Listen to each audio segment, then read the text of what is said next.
ಶ್ರೀಗುರುಭ್ಯೋ ನಮಃ. ಹರಿ ಓಂ. ಶುದ್ಧಾನಂದೋರು ಸಂವಿದ್ಯುತಿಬಲಬಹುಲೋದಾರ್ಯ ವೀರ್ಯಾದಿದೇಹಂ ಚಿಂತಾ ಸಂತಾಪಲೇಪೋದ್ಭವಮೃತಿಮುಖರಾಶೇಷದೋಷಾತಿದೂರಂ ಸದ್ಭಿರ್ವೈರಾಗ್ಯಭಕ್ತಿಶ್ರುತಿಮತಿನಿಯತಧ್ಯಾನಜ್ಞಾನಯೋಗಾತ್ ಗಮ್ಯಂ ವಂದೇ ಮುಕುಂದಾಭಿಧಮಮಲಮಲಂ ಬ್ರಹ್ಮವೇದಾಂತವೇದ್ಯಂ ಅಭ್ರಮಂ ಭಂಗರಹಿತಂ ಅಜಡಂ ವಿಮಲಂ ಸದಾ ಆನಂದತೀರ್ಥಮತುಳಂ ಭಜೆ ತಾಪತ್ರಯಾಪಹಂ ಮೂಕೋಪಿ ಯತ್ಪ್ರಸಾದೇನ ಮುಕುಂದಶಯನಾಯತೆ ರಾಜರಾಜಾಯತೆ ರಿಕ್ತೋ ರಾಘವೇಂದ್ರಂ ತಮಾಶ್ರಯೇ ಆಪಾದಮೌಲಿಪರ್ಯಂತಂ ಗುರುಣಾಮಾಕೃತಿಂ ಸ್ಮರೇತ್ ತೇನ ವಿಘ್ನಾಃ ಪ್ರಣಶ್ಯಂತಿ ಸಿದ್ಧ್ಯಂತಿ ಚ ಮನೋರಥಾಃ. ಶ್ರೀ ಹರಿವಾಯು ಗುರುಗಳ ಚರಣಾರವಿಂದಗಳಲ್ಲಿ ಭಕ್ತಿಪೂರ್ವಕ ಪ್ರಣಾಮಗಳನ್ನು ಅರ್ಪಿಸಿ ರಾಮಾಯಣದ ಪ್ರವಚನವ ಮಾಲಿಕೆಯನ್ನು ನೋಡ್ತಾ ಬರ್ತಾ ಇದ್ದೇವೆ. ಕಳೆದ 3 ದಿನಗಳಿಂದ ರಾಮಚಂದ್ರನ ಚರಿತ್ರೆ ಹೇಗಿದೆ, ಚರಿತ್ರೆಯಿಂದ ತಿಳಿಬಹುದಾದ ಸಂದೇಶಗಳೇನು, ಅದನ್ನೆಲ್ಲ ಅನುಸಂಧಾನ ಮಾಡ್ತಾ ಬರ್ತಾ ಇದ್ದೇವೆ.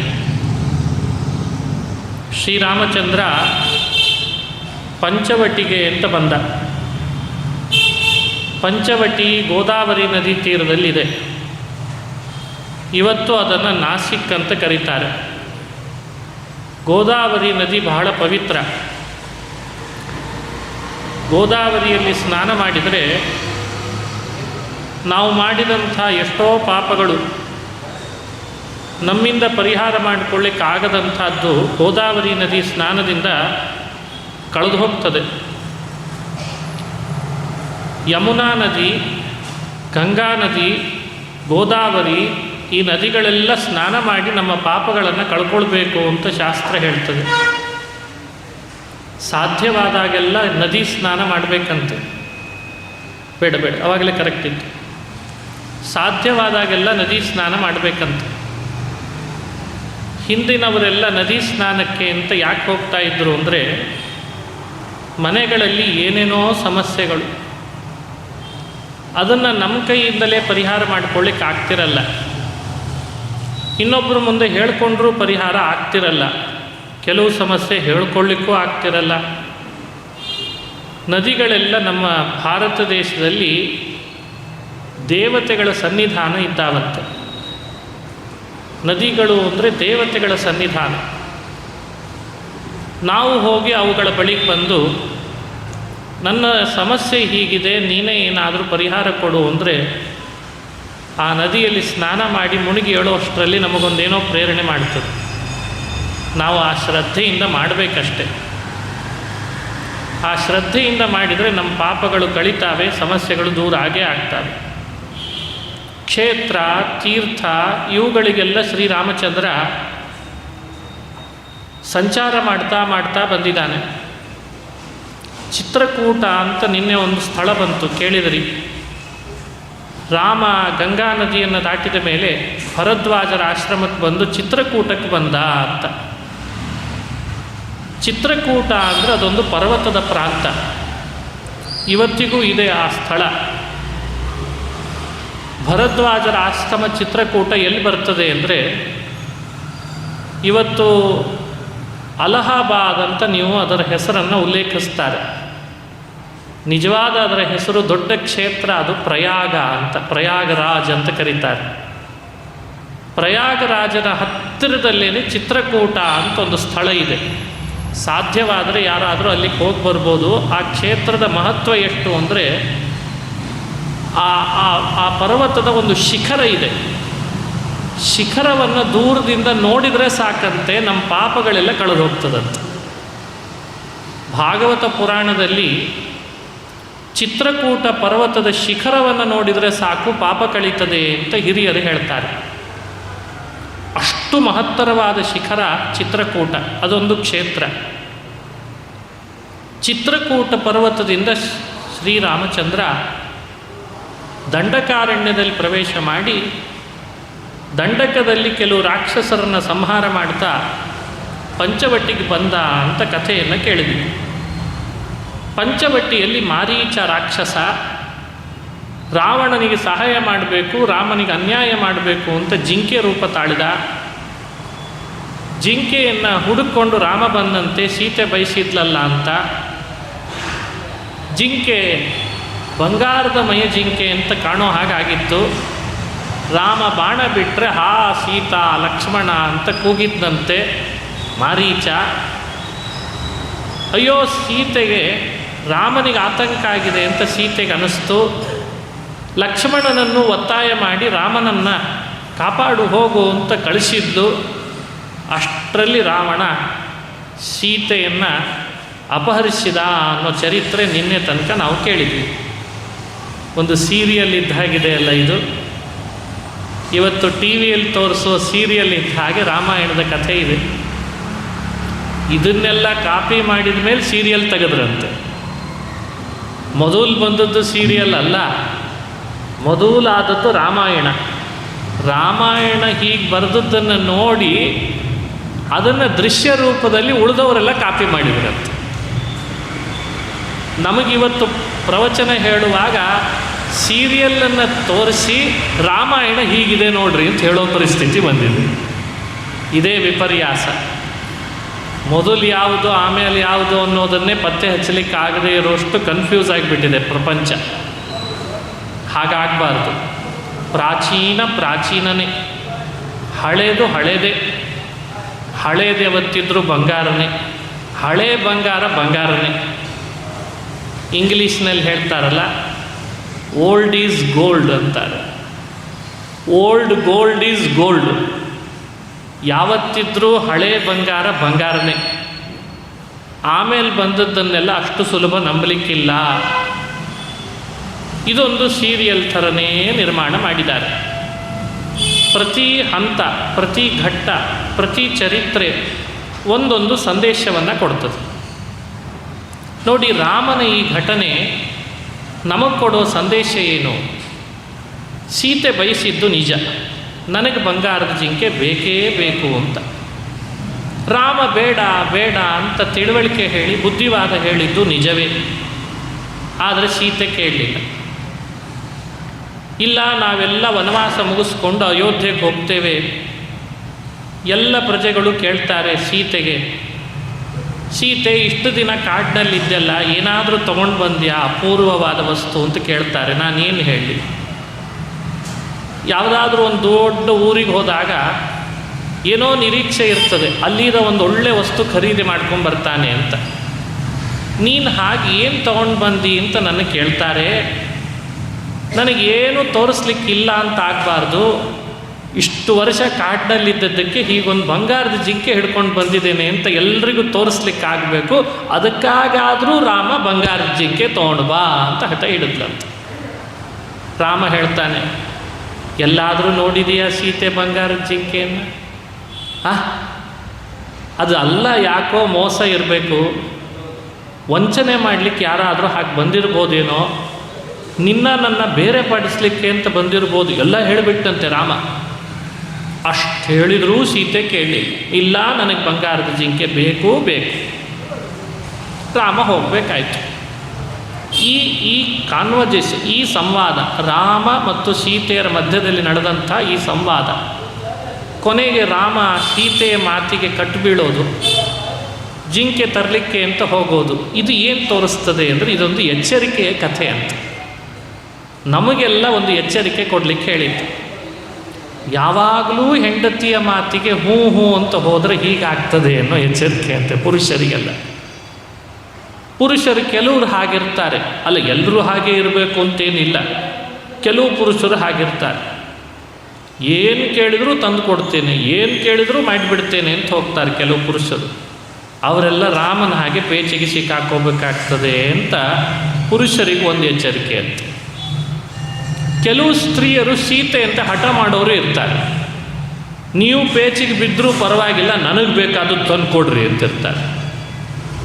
ಇದು ಸೀತೆಯಿಂದ ಲೋಕಕ್ಕೆ ಕೊಡುವ ಮತ್ತೊಂದು ಎಚ್ಚರಿಕೆ. ಆತ ಬೇಡ ಬೇಡ ಅಂತ ಇದ್ದರೂ ಸೀತೆ ಒತ್ತಾಯ ಮಾಡಿ ಕಳಿಸಿದ್ಲಲ್ಲ ರಾಮನನ್ನು. ನೋಡಿ, ಮನುಷ್ಯನಿಗೆ ಆಸೆ ಅದು ದುಃಖಕ್ಕೆ ಕಾರಣ ಆಗ್ತದೆ ಅನ್ನಲಿಕ್ಕೆ ಸೀತೆಯ ಘಟನೆಯಿಂದ ನಮಗೆ ತಿಳುವಳಿಕೆ ಕೊಡ್ತದೆ. ಅತಿ ಆಸೆ. ಆಶಾಹಿ ಪರಮಂ ದುಃಖಂ ನೈರಾಶ್ಯಂ ಪರಮಂ ಸುಖಂ ಅಂತಾರೊಬ್ಬ ಹಿರಿಯರು ಭಾಗವತ ಪುರಾಣದಲ್ಲಿ ಹೇಳ್ತಾರೆ. ಆಶಾಹಿ ಪರಮಂ ದುಃಖಂ. ಜೀವನದಲ್ಲಿ ನಾವು ಅತಿಯಾಗಿ ಆಸೆ ಮಾಡಿಕೊಂಡು ಅದು ಸಿಗಲಿಲ್ಲ ಅಂತಾದಾಗ ಅದರಷ್ಟು ದುಃಖ ಮತ್ತೊಂದು ಆಗಲ್ಲಂತ. ಅದರ ಬದಲು ಲೋಕದಲ್ಲಿ ಬರುವ ಆ ಲೌಕಿಕ ವಸ್ತುಗಳ ಆಸೆನೇ ಬಿಟ್ಬಿಟ್ವಿ ಅಂದರೆ ಅದರಷ್ಟು ಸುಖ ಮತ್ತೊಂದಿಲ್ಲ ಅಂತ ಹೇಳ್ತಾರೆ. ಆಶಾಹಿ ಪರಮಂ ದುಃಖಂ. ಭೌತಿಕ ವಸ್ತುಗಳ ಅತಿಯಾದ ಆಸೆ ಮನುಷ್ಯನನ್ನು ದುಃಖಕ್ಕೆ ಈಡು ಮಾಡ್ತದೆ. ಆಸೆ ಬಿಟ್ಟು ದಿವಸನೇ ಯೋಗಿ ಆಗಿಬಿಡ್ತಾನೆ. ಆಸೆ ಹೆಚ್ಚು ಮಾಡಿಕೊಂಡು ಅವನು ರೋಗಿ ಆಗ್ತಾನೆ, ಭೋಗಿ ಆಗ್ತಾನೆ. ಈ ಒಂದು ಎಚ್ಚರಿಕೆಯನ್ನು ಸೀತಾ ಕಥೆಯಿಂದ ನಮಗೆ ತಿಳುವಳಿಕೆ ಕೊಡ್ತದೆ. ಇನ್ನು ಮುಂದೆ ಮಾರೀಚ ಸತ್ತೋದ, ಜಟಾಯುನೂ ಸತ್ತೋದ. ಆದರೆ ಜಟಾಯುವಿಗೆ ರಾಮ ಮುಕ್ತಿ ಕೊಡಿಸಿದ. ಮಾರೀಚನ ಕಡೆಯಲ್ಲಿ ರಾವಣ ತಿರುಗಿ ಹಣಿಕೆಯೂ ಹಾಕಲಿಲ್ಲ ಅಂತದೆ ರಾಮಾಯಣ. ಇದು ಎಂಥ ವಿಚಿತ್ರ! ಮಾರೀಚನ ಕಡೆಗೆ ಹಣಿಕೆ ಹಾಕಲಿಲ್ಲಂತೆ ರಾವಣ. ಇದನ್ನು ನಾವು ನಿನ್ನೆ ನೋಡಿದ್ವಿ. ಇದ್ದರೆ ರಾಮನಿದ್ದಾಗಿರಬೇಕು, ಉಪಕಾರ ಮಾಡಿಸ್ಕೊಂಡವರಿಗೆ ಪ್ರತಿಯಾಗಿ ಏನಾದರೂ ಸಲ್ಲಿಸುವಂಥ ಭಾವ. ರಾವಣನಿದ್ದಾಗಿರಬಾರ್ದು ಅಂತನ್ನೋದನ್ನು ನಿನ್ನೆ ಕಥೆ ಕೇಳಿದ್ವಿ. ಸರಿ, ಇಷ್ಟು ಮುಗಿದ ಮೇಲೆ ಜಟಾಯು ದೇಹ ಬಿಡುವಾಗ ಒಂದು ಮಹಿಮೆಯನ್ನೇ, ಒಂದು ವಿಷಯ ಹೇಳಿ ಸತ್ನಂತೆ. ಜಟಾಯು ಬಹಳ ದೊಡ್ಡ ಭಕ್ತ. ಜಟಾಯುವಿಗೂ ರಾಮನಿಗೂ ಏನಂಥ ಸಂಬಂಧ ಅಂದರೆ, ಜಟಾಯು ಒಂದು ಹದ್ದು. ಜಟಾಯುವಿಗೆ ವಯಸ್ಸು ಬಹಳ ಆಗಿತ್ತು. ದಶರಥ ರಾಜನಿಗೆ ಜಟಾಯು ಸ್ನೇಹಿತನಾಗಿದ್ದ ಅಂತ ರಾಮಾಯಣ ಹೇಳ್ತಾರೆ. ಅದಕ್ಕೆ ರಾಮನಿಗೆ ಹೇಳಿತ್ತಂತೆ ಜಟಾಯು, ರಾಮ, ನೀ ನನ್ನ ಸ್ನೇಹಿತನ ಮಗ, ನಿನ್ನ ಹೆಂಡತಿ ಸೀತೆ ಅಂದರೆ ದಶರಥನಿಗಷ್ಟೇ ಸೊಸೆ ಅಲ್ಲ, ನನಗೂ ಸೊಸೆ ಅಂತಂದಿತ್ತಂತೆ ಜಟಾಯು. ನೋಡಿ, ಇದೆಲ್ಲ ರಾಮಾಯಣದಲ್ಲಿ ಬರುವ ಬಹಳ ಅದ್ಭುತವಾದ ಪಾಯಿಂಟ್ಗಳು. ಯಾವುದಾದ್ರೂ ಒಂದು ಹದ್ದು ತಂದೆಯ ಮೇಲಿದ್ದ ಸ್ನೇಹದಿಂದ ಮಗನನ್ನು ತನ್ನ ಮಗ ಅಂತ ಭಾವಿಸಿ ಸೊಸೆಯನ್ನು ತನ್ನ ಸೊಸೆ ಅಂತ ಭಾವಿಸಿದ್ದೆಲ್ಲಾದರೂ ಲೋಕದಲ್ಲಿ ಕೇಳಿದರೆ ಕಥೆಯನ್ನು? ರಾಮಾಯಣದಲ್ಲಿ ಅಂಥ ಕಥೆ ಬಂದಿದೆ. ಅದಕ್ಕೆ ರಾಮನಿಗೆ ಮಾತು ಕೊಟ್ಟಿದ್ದಂತೆ, ಪಂಚವಟಿಯಲ್ಲಿ ಯಾವ ಕಾರಣಕ್ಕೂ ನಿನ್ನ ಹೆಂಡತಿಗೆ ಏನಾಗದಂತೆ ನಾನೂ ನೋಡ್ಕೊಳ್ತೇನೆ ಆಕಾಶದಲ್ಲಿದ್ದು ಅಂತ ಮಾತು ಕೊಟ್ಟಿದ್ದಂತೆ. ಈ ಪ್ರಸಂಗ ರಾಮಾಯಣದಲ್ಲಿ ಬಂದದ್ದು ನಮಗೆ ಮತ್ತೊಂದು ಸಂದೇಶವನ್ನು ಕೊಡ್ತದೆ. ಜಗತ್ತಿನೊಳಗೆ ಸ್ನೇಹ ಅಂದರೆ ಜಟಾಯು ದಶರಥನಂತೆ ಇರಬೇಕಂತ. ಆ ಸ್ನೇಹಕ್ಕೆ ಬೆಲೆ ಕಟ್ಟಲಿಕ್ಕೆ ಸಾಧ್ಯ ಇಲ್ಲ. ಇವತ್ತು ಸ್ನೇಹದ ಹೆಸರಿನಲ್ಲಿ ಮೋಸ ಅನ್ಯಾಯಗಳು ಜಾಸ್ತಿ ನಡೀತಾವೆ, ನಂಬಿಕೆ ದ್ರೋಹ ನಡೀತಾವೆ. ರಾಮಾಯಣದ ಕಥೆ ಕೇಳಿದ್ರೆ ರೋಮಾಂಚನ ಆಗ್ತದೆ. ದಶರಥನ ಮಗ ರಾಮ ಅಂದರೆ ನನ್ನ ಮಗ ಇದ್ದ ಹಾಗೆ, ರಾಮನ ಹೆಂಡತಿ ಅಂದರೆ ನನ್ನ ಸೊಸೆ ಅಂತ ಭಾವಿಸಿ ಅವಳ ರಕ್ಷಣೆಗೆ ತನ್ನ ಪ್ರಾಣ ಕೊಟ್ಬಿಟ್ನಂತ. ಎಂಥ ಸ್ನೇಹ! ಇದನ್ನು ಜೀವನದಲ್ಲಿ ನಾವು ಈ ರೀತಿ ಸ್ನೇಹ ಮಾಡೋರನ್ನು ನೋಡಲಿಕ್ಕೆ ಸಾಧ್ಯ ಇಲ್ಲ. ಇವತ್ತು ಬಹಳ ವಿರಳ. ಇದನ್ನು ಕೇಳಬೇಕು, ತಿಳಿಬೇಕು. ಸಾಧ್ಯವಾದರೆ ಇಂಥ ಸ್ನೇಹವನ್ನು ಬೆಳೆಸಬೇಕು. ಎಷ್ಟು ಸ್ನೇಹ ಮೆರೆದ ನೋಡ್ರಿ. ಎರಡನೇ ಸಂದೇಶ, ಒಂದು ಹೆಣ್ಣಿಗೆ ಅನ್ಯಾಯ ಆಗ್ತಾ ಇದೆ ಅಂದರೆ ಆ ಹೆಣ್ಣಿಗೆ ಆಗ್ತಿರೋ ಅನ್ಯಾಯದ ವಿರುದ್ಧ ಪ್ರತಿಭಟಿಸಬೇಕಂತೆ. ಮಹಾಭಾರತದಲ್ಲಿಯೂ ಹೀಗೊಬ್ಬ ಪ್ರತಿಭಟಿಸಿದವ ಅಂತ ಉದಾಹರಿಸ್ತಾರೆ ವ್ಯಾಸರು. ಹೆಣ್ಣಿಗಾಗ್ತಿದ್ದ ಅನ್ಯಾಯವನ್ನು ಖಂಡಿಸಲಿಲ್ಲ, ಪ್ರತಿಭಟಿಸಲಿಲ್ಲ, ಪ್ರೊಟೆಸ್ಟ್ ಮಾಡಲಿಲ್ಲ. ಅವರಿಗೆಲ್ಲ ದೋಷ ಬಂತಂತೆ. ಭೀಷ್ಮ, ದ್ರೋಣ, ಎಷ್ಟು ದೊಡ್ಡ ದೊಡ್ಡ ವ್ಯಕ್ತಿಗಳಿವರೆಲ್ಲ. ದ್ರೌಪದಿಯ ಸೀರೆ ಸೆಳೀತಾ ಇದ್ದಾನೆ ದುಶ್ಯಾಸನ ಅಂದಾಗ ಅವ್ರು ಯಾರೂ ಪ್ರತಿಭಟಿಸಲಿಲ್ಲ. ಒಬ್ಬನೇ ಪ್ರತಿಭಟಿಸಿದ್ದಂತೆ. ಅವನು ಯಾರು ಅಂದರೆ ವಿದುರ ಅಂತ ಮಹಾಭಾರತ ಹೇಳ್ತದೆ. ಮಹಾಭಾರತ ಕೇಳಬೇಕು, ನೀವೆಲ್ಲ ಚೆನ್ನಾಗಿ ಕೇಳಬೇಕು. ಅವನ್ನು ಬಹಳ ಮೌಲ್ಯಗಳಿದ್ದಾವೆ ಮಹಾಭಾರತದಲ್ಲಿ. ಅದು ಮಹಾಭಾರತದಲ್ಲಿ ವಿದುರನ ಪಾತ್ರ, ರಾಮಾಯಣದಲ್ಲಿ ಜಟಾಯುವಿನ ಪಾತ್ರ. ಒಂದು ಹದ್ದಾಗಿ ಹೆಣ್ಣಿಗಾಗ್ತಿರೋ ಅನ್ಯಾಯದ ವಿರುದ್ಧ ಪ್ರತಿಭಟನೆ ಮಾಡಿದ್ದಂತೆ. ತನ್ನ ಪ್ರಾಣ ಕೊಟ್ಟರೂ ಪರವಾಗಿಲ್ಲ, ಹೆಣ್ಣನ್ನು ರಕ್ಷಿಸಬೇಕು ಅಂತ ಹೋಯಿತು. ಏನೂ ಸ್ವಾರ್ಥ ಇಲ್ಲ, ಏನೇನೂ ಸ್ವಾರ್ಥ ಇಲ್ಲ. ಇದು ನಮಗೆ ಕೊಡುವ ತಿಳುವಳಿಕೆ. ಸಮಾಜದಲ್ಲಿ ಇವತ್ತು ಎಷ್ಟು ಹೆಣ್ಣಿಗೆ ಶೋಷಣೆ ಆಗ್ತಾ ಇದೆ, ಎಷ್ಟು ಅನ್ಯಾಯ ಆಗ್ತಾ ಇದೆ, ಪ್ರತಿಭಟನೆಯೂ ಆಗ್ತಾ ಇದೆ, ಇಲ್ಲ ಅಂತ ಹೇಳಲ್ಲ. ಅದೆಲ್ಲ ರಾಜಕೀಯದ ಸ್ವರೂಪ ಪಡೀತಾ ಇದೆ. ನಾನು ಹೆಚ್ಚು ಅದರ ಬಗ್ಗೆ ವಿವರಣೆ ಕೊಡಲಿಕ್ಕೆ ಹೋಗಲ್ಲ, ನಿಮಗೆಲ್ಲ ಚೆನ್ನಾಗಿ ಅರ್ಥ ಆಗ್ತದೆ. ಎಲ್ಲಿ ಹೆಣ್ಣಿಗೆ ಅನ್ಯಾಯ ಆದರೂ ಅದು ಪ್ರತಿಭಟನೆಯ ಸ್ವರೂಪ, ರಾಜಕೀಯ ರೂಪ ಆಗಿರ್ತದೆ. ಅದಕ್ಕೊಂದು ರಾಜಕೀಯದ ಲೇಪ ಚೆನ್ನಾಗಿ ಅಂಟಿರ್ತದೆ. ಅಲ್ಲೊಂದು ಪಕ್ಷ, ಇಲ್ಲೊಂದು ಪಕ್ಷ, ಅಲ್ಲೊಂದು ಅಧಿಕಾರದ ದಾಹ. ಆದರೆ ಹೆಣ್ಣಿಗೆ ನ್ಯಾಯ ಸಿಗೋದೇ ಇಲ್ಲ, ಕೊನೆಗೂ ಹೆಣ್ಣಿಗೆ ನ್ಯಾಯ ಸಿಗ್ತಾ ಇಲ್ಲ. ಹಾಗಾಗಬಾರ್ದು. ಹೇಗಿರಬೇಕು ಅನ್ನಲಿಕ್ಕೆ ರಾಮಾಯಣ ಕೊಟ್ಟ ನಿದರ್ಶನ ಜಟಾಯು. ಅದಕ್ಕೆ ಶ್ರೀರಾಮಚಂದ್ರ, ಅರೆ ಒಂದು ಹೆಣ್ಣಿಗೆ ಅನ್ಯಾಯ ಆಗ್ತದೆ ಅಂತ ತನ್ನ ಪ್ರಾಣನೇ ಕೊಟ್ಬಿಟ್ಟಿಯಲ್ಲೋ ಜಟಾಯು, ನೀನೆಂಥ ಅದ್ಭುತ ವ್ಯಕ್ತಿ, ನಿನಗಲ್ಲದೆ ಮೋಕ್ಷ ಇನ್ಯಾರಿಗೆ ಕೊಡಲಿ ಅಂತಂದಂತೆ ರಾಮ. ನೋಡಿ, ದೇವರು ಧರ್ಮ ಮಾಡೋರಿಗೆ ಮೋಕ್ಷ ಕೊಡ್ತಾನೆ ಅಂತಂದರೆ ಅಧರ್ಮದ ವಿರುದ್ಧ ಪ್ರತಿಭಟಿಸೋರಿಗೂ ಕೊಡ್ತಾನೆ ಅನ್ನೋ ವಿಷಯವನ್ನು ರಾಮಾಯಣ ತಿಳಿಸ್ತದೆ. ಕೆಲವರು ಭಾರೀ ಧಾರ್ಮಿಕರು ಅಂತ ತಮ್ಮನ್ನು ತಾವು ಬಣ್ಣಿಸ್ಕೊಳ್ತಿರ್ತಾರೆ. ಆದರೆ ಎಲ್ಲಾದರೂ ಅಧರ್ಮ ನಡೀತಾ ಇದೆ ಅಂದರೆ ಧೈರ್ಯ ಮಾಡಿ ಹೇಳ್ತಿರಲ್ಲ. ಅದು ಅಯ್ಯೋ ನಮಗೆ ಯಾಕೆ ಬೇಕು ಬಿಡಪ್ಪ ಅಂತ, ನಮಗೇನಾದರೂ ಮಾಡಿಬಿಟ್ರೆ. ಈ ಥರ ಇರಬಾರ್ದು. ಒಂದು ಕಡೆ ಅನ್ಯಾಯ ಆಗ್ತಾ ಇದೆ, ಒಂದು ಕಡೆ ಅಧರ್ಮ ನಡೀತಾ ಇದೆ, ಇದೇ ಅಧರ್ಮ. ರಾಮಾಯಣದಲ್ಲಿ ಹೇಳುವ ಧರ್ಮ ಅಂದರೆ ಅದು ಮಾನವೀಯತೆಯೇ. ಕೆಲವರು ತಿಳ್ಕೊಂಡಿದ್ದಾರೆ ಮಾನವೀಯತೆ ಬೇರೆ, ಧರ್ಮ ಬೇರೆ ಅಂತ ಕೆಲವರು ವಾದ. ವಾಸ್ತವದಲ್ಲಿ ನೋಡಿದರೆ ಯಾವುದು ಧರ್ಮವೋ ಅದೇ ಮಾನವೀಯತೆ. ಇದನ್ನು ಅರ್ಥೈಸ್ಕೊಳ್ಳಿಕ್ಕೆ ಭಾಳ ಜನರಿಗೆ ಆಗ್ತಾ ಇಲ್ಲ ಅಷ್ಟೆ. ಅದಕ್ಕೆ ಕೆಲವರು ಧರ್ಮ ಅಂತ ಶಬ್ದ ಕೇಳಿದರೆ ಒಂಥರ ಕಿವಿಯಲ್ಲಿ ಏನೋ ಚುಚ್ಚಿದಾಗ ಆಗ್ತದೆ ಅವ್ರಿಗೆ. ಯಾಕಂದರೆ ನಾವು ಸೆಕ್ಯುಲರ್ ಅಂತಾರೆ ಅವರು. ನಾವು ಸೆಕ್ಯುಲರ್, ನಾವು ಧರ್ಮ ಗಿರ್ಮ ಒಪ್ಪಲ್ಲ ಅಂತಾರೆ. ಮತ್ತು ನೀವು ಏನು ಒಪ್ತೀರಿ? ನಾವು ಮಾನವೀಯತೆಯನ್ನು ಒಪ್ತೀವಿ ಅಂತಾರೆ. ಅದು ಇದೇನು ದೊಡ್ಡಷ್ಟಕ್ಕೆ ಶಬ್ದ ಬದಲಾಯಿಸಿದ್ರೆ ಅಷ್ಟೇ. ಯಾವುದು ಮಾನವೀಯತೆಯೋ ಅದೇ ಧರ್ಮ, ಯಾವುದು ಧರ್ಮ ಅಂತ ತಿಳಿದಿದೆವೋ ಅದೇ ಮಾನವೀಯತೆ. ಇದನ್ನು ಅರ್ಥೈಸ್ಕೊಳ್ಬೇಕು. ಒಂದು ಹೆಣ್ಣಿಗೆ ನೋವು ಆಗ್ತದೆ, ಅನ್ಯಾಯ ಆಗ್ತದೆ, ಅವಮಾನ ಆಗ್ತದೆ, ಒಬ್ಬ ಹೋಗಿ ಬಲವಂತ ಮಾಡ್ತಾನೆ ಅಂದರೆ ಅದರ ವಿರುದ್ಧ ಪ್ರತಿಭಟಿಸೋದೇ ದೊಡ್ಡ ಧರ್ಮ, ದೊಡ್ಡ ಪೂಜೆ, ದೊಡ್ಡ ದೇವರಿಗೆ ಬಹಳ ಪ್ರೀತಿಕರವಾದದ್ದು.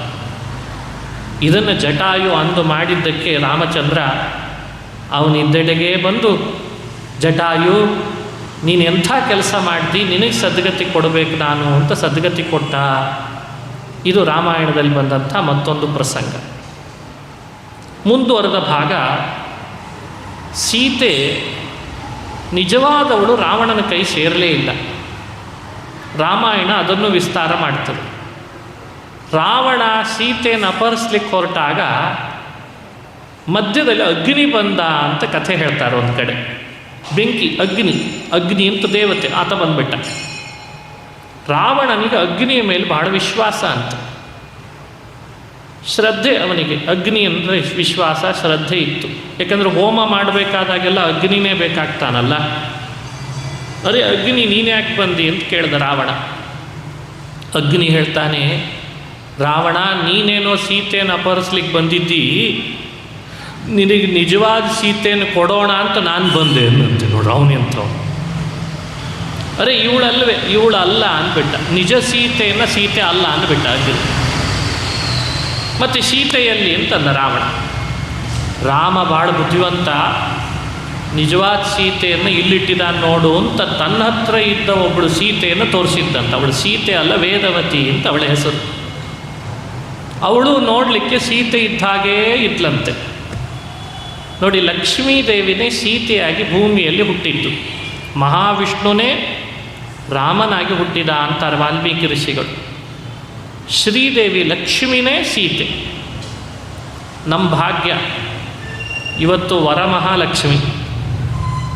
ಲಕ್ಷ್ಮಿಯ ಪಾತ್ರ ಚಿಂತನೆ ಮಾಡಬೇಕಾದದ್ದು ನಮ್ಮ ನಿಮ್ಮೆಲ್ಲರ ಕರ್ತವ್ಯ. ನಮ್ಮ ತಾಯಿ ಅಲ್ವೇ ಅವಳೆಲ್ಲ, ಅವಳಲ್ಲದೆ ಇನ್ಯಾರು ತಾಯಿ ನಮಗೆ? ಲಕ್ಷ್ಮಿ ದೇವರು ಎಷ್ಟು ರೂಪ ತಳಿತಾನೆ ವಿಷ್ಣು, ಅಷ್ಟು ರೂಪ ತಾನು ತಾಳ್ತಾಳಂತೆ. ದೇವರು ಎಷ್ಟು ರೂಪ ತಳೆದಿದ್ದಾನೆ? 100 ರೂಪ ತಳೆದಿದ್ದಾನೆ. ಲಕ್ಷ್ಮಿಯು ಅಷ್ಟು ರೂಪ ತಾಳ್ತಾಳೆ, ಅಷ್ಟು ಶಕ್ತಿ ಇದೆ ಅವಳಿಗೆ, ತಾಳ್ತಾಳೆ.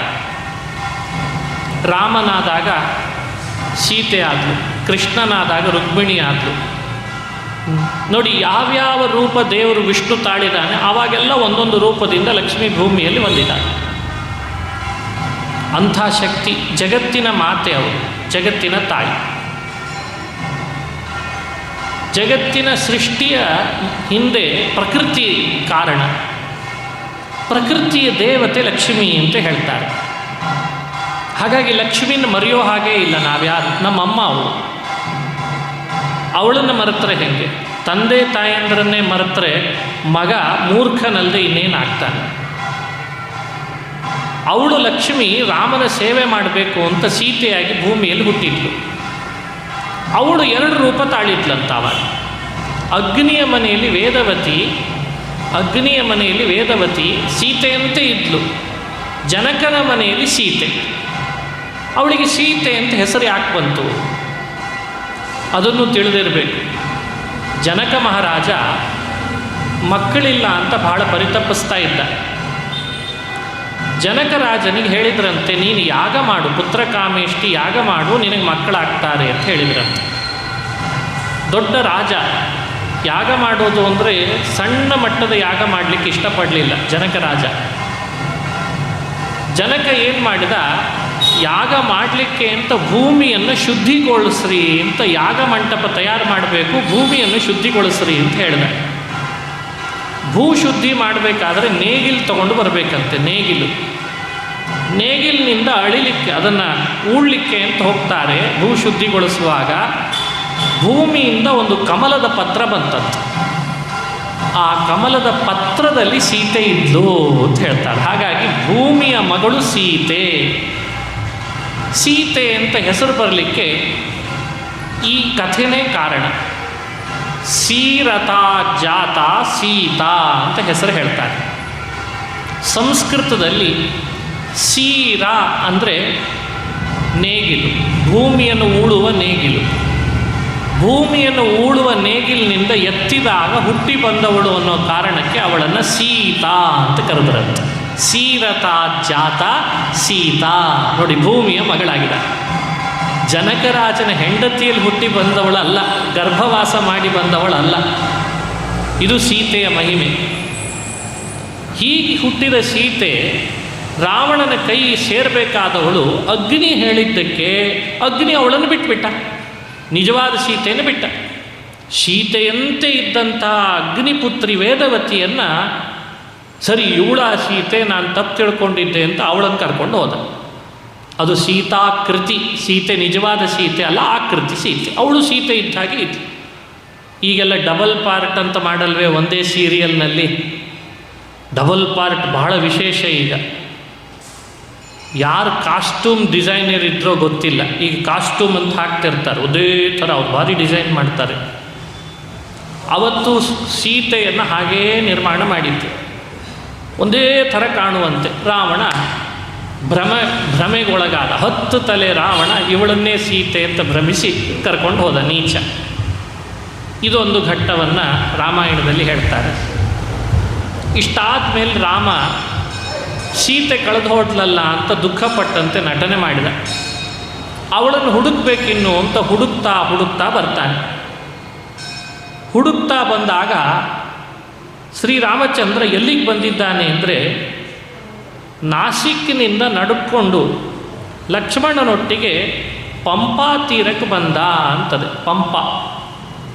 ಪಂಪಾ ತೀರಂ ಸಗಚ್ಚನ್ ಕೃತವಸತಿ ಭಕ್ತಿ ತುಷ್ಟಶಬರ್ಯೈ. ಪಂಪಾ ತೀರಕ್ಕೆ ಬಂದ. ಪಂಪ ಅಂದರೆ ಹಂಪೆ ಅಂತ ಅರ್ಥ. ಇವತ್ತು ಹಂಪಿ ಕೇಳಿರ್ತಿದ್ದೆವು. ಸೀತೆಯನ್ನು ಹುಡುಕಾಡ್ತಾ ರಾಮ ಲಕ್ಷ್ಮಣರು ಹಂಪಿ ಕ್ಷೇತ್ರಕ್ಕೆ ಬಂದಿದ್ದಾರೆ.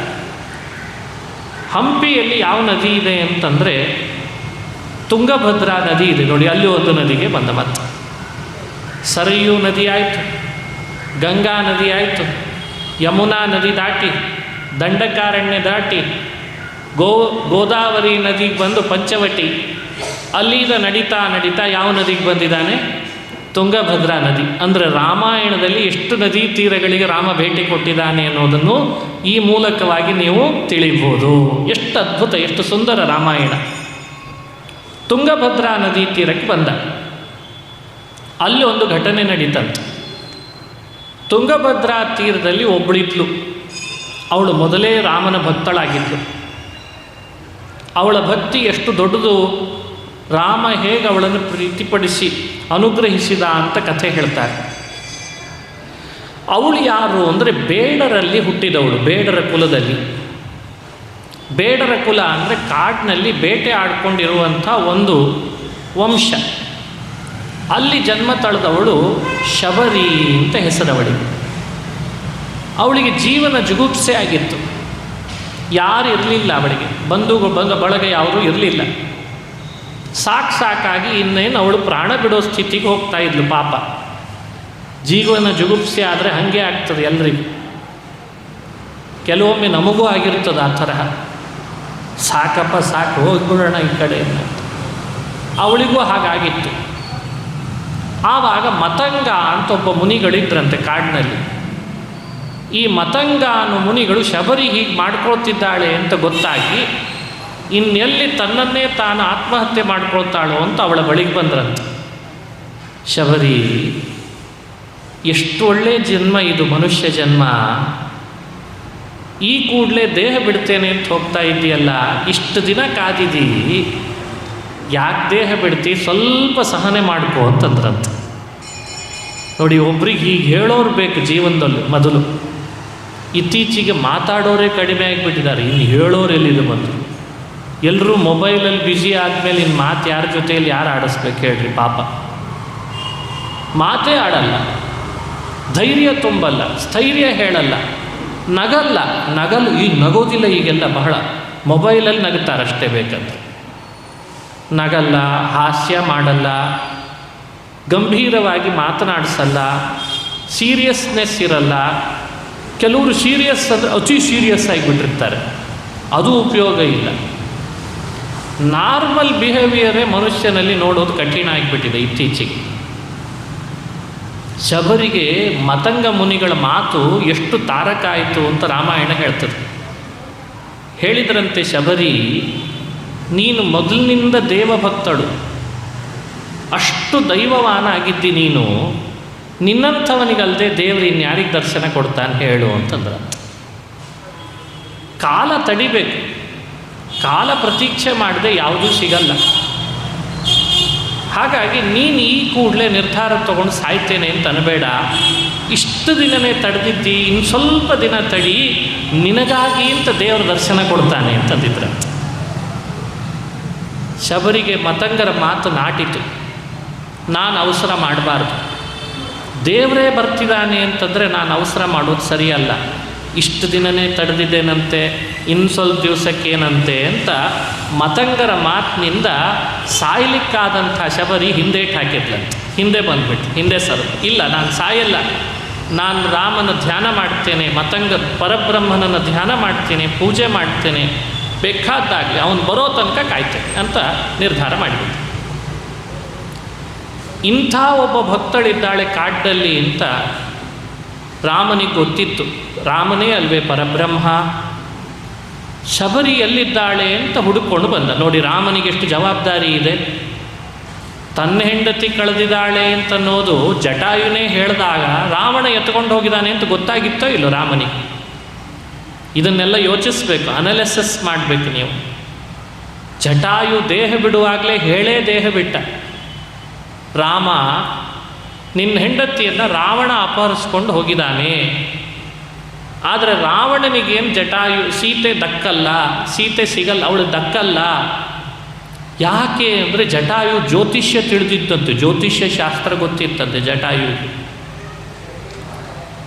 ಜ್ಯೋತಿಷ್ಯ ಶಾಸ್ತ್ರದಲ್ಲಿ ಕಳೆದು ಹೋಗಿದೆ ವಸ್ತು ಅಂತೇನಾದರೂ ಪ್ರಶ್ನೆ ಹಾಕಿದಾಗ ಮುಹೂರ್ತ ತೆಗೆದು ಇಂತಿಂಥ ಕೆಲವು ಮುಹೂರ್ತಗಳಲ್ಲಿ ವಸ್ತು ಕಳೆದಿದ್ದರೆ ಯಾರು ಕಳ್ತನ ಮಾಡಿರ್ತಾರೆ ಅವರಿಗೆ ಅದು ಸಿಗಲ್ಲ ಅಂತ ಹೇಳಲಿಕ್ಕೆ ಬರ್ತದಂತೆ. ಅಷ್ಟು ಪವರ್ಫುಲ್ ಇದೆ ಜ್ಯೋತಿಷ್ಯ ಶಾಸ್ತ್ರ. ಜಟಾಯುವಿಗೆ ಆ ಶಾಸ್ತ್ರ ಗೊತ್ತಿತ್ತಂತೆ. ನೋಡ್ರಿ ಎಷ್ಟು ಬುದ್ಧಿವಂತ ಅದು. ಯಾವತ್ತು ಗೊತ್ತಾ ಸೀತೆ ಅಪಹರ ಆಗಿದ್ದು? ಚೈತ್ರ ಮಾಸದ ಶುಕ್ಲ ಪಕ್ಷದ ತ್ರಯೋದಶಿ ಮಧ್ಯಾಹ್ನ ಕಾಲದಲ್ಲಿ ಸೀತಾ ಅಪಹರಣ ಆಯ್ತಂತೆ. ನಾನು ತುಂಬ ವಿಷಯ ನಿಮ್ಮ ಹತ್ರ ಹೇಳಿಲ್ಲ, ರಾಮಾಯಣ ವಿಸ್ತಾರ ಆದ್ದರಿಂದ ಕೆಲವುದನ್ನು ಮಾತ್ರ ನಿಮ್ಮ ಜೊತೆಯಲ್ಲಿ ಹಂಚಿಕೊಂಡಿದ್ದೇನೆ. ಆ ಚೈತ್ರ ಮಾಸದ ಶುಕ್ಲ ಪಕ್ಷದ ತ್ರಯೋದಶಿ ಮಧ್ಯಾಹ್ನ ಅಂದರೆ ಅದು ವಿಂದ ಅಂತ ಮುಹೂರ್ತ ಬಂದಿತ್ತಂತ. ಅವಾಗ ವಿಂದ ಮುಹೂರ್ತದಲ್ಲಿ ಯಾವುದಾದ್ರೂ ವಸ್ತು ಕಳ್ತನ ಆದರೆ ಪುನಃ ಅವನಿಗೆ ಸಿಕ್ಕೇ ಸಿಗ್ತದೆ, ಕಳ್ತನ ಮಾಡಿದವನಿಗೆ ಅದು ದಕ್ಕಲ್ಲ ಅಂತ ಜ್ಯೋತಿಷ್ಯ ಶಾಸ್ತ್ರ. ಇದು ಜಟಾಯುವಿಗೆ ಗೊತ್ತಿತ್ತಂತೆ.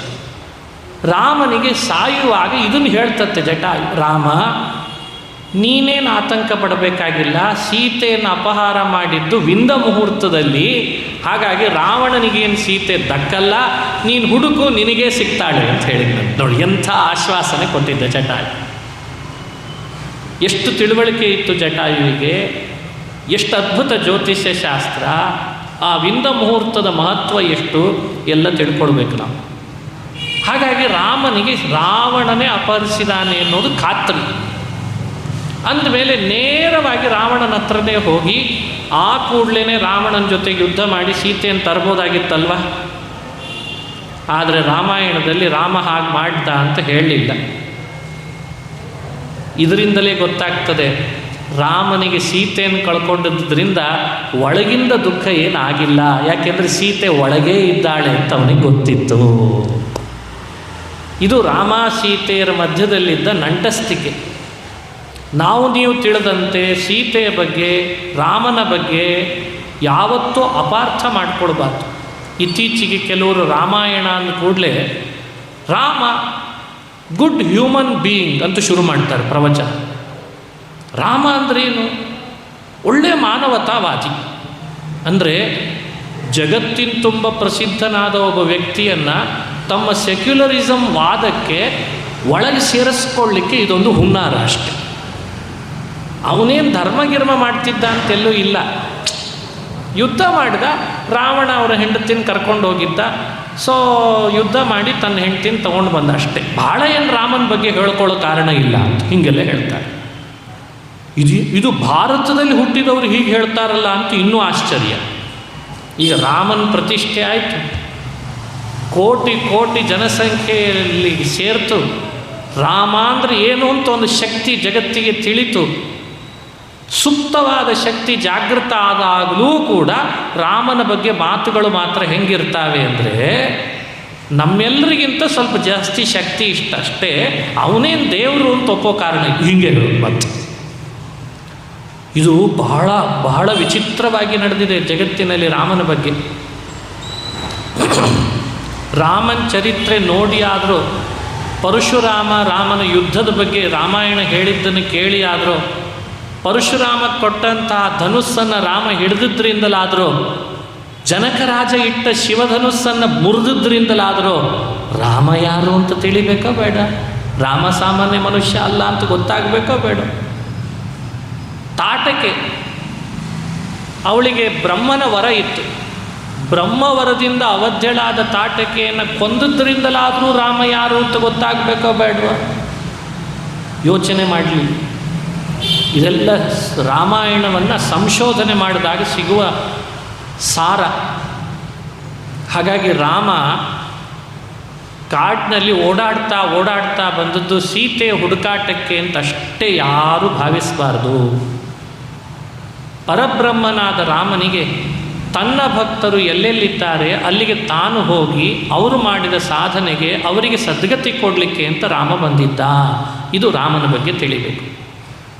ಹಾಗಾಗಿ ಪಂಪಾ ತೀರದಲ್ಲಿದ್ದ ಶಬರಿಯತ್ತ ಇಷ್ಟು ದಿನ ಕಾಯ್ತಾ ಇದ್ದಾಳೆ ನನಗಾಗಿ. ಮತಂಗ ಮುನಿ ಹೇಳಿಟ್ಟಿದ್ದಾನೆ, ನಾನು ಹೋಗದೆ ಇದ್ದರೆ ಶಬರಿ ಏನಾಗಲಿಕ್ಕಿಲ್ಲ, ಅವಳನ್ನು ಉದ್ಧಾರ ಮಾಡಲಿಕ್ಕೆ ಅಂತ ರಾಮ ಬಂದ ಅಂತ ತಿಳ್ಕೊಳ್ಬೇಕು.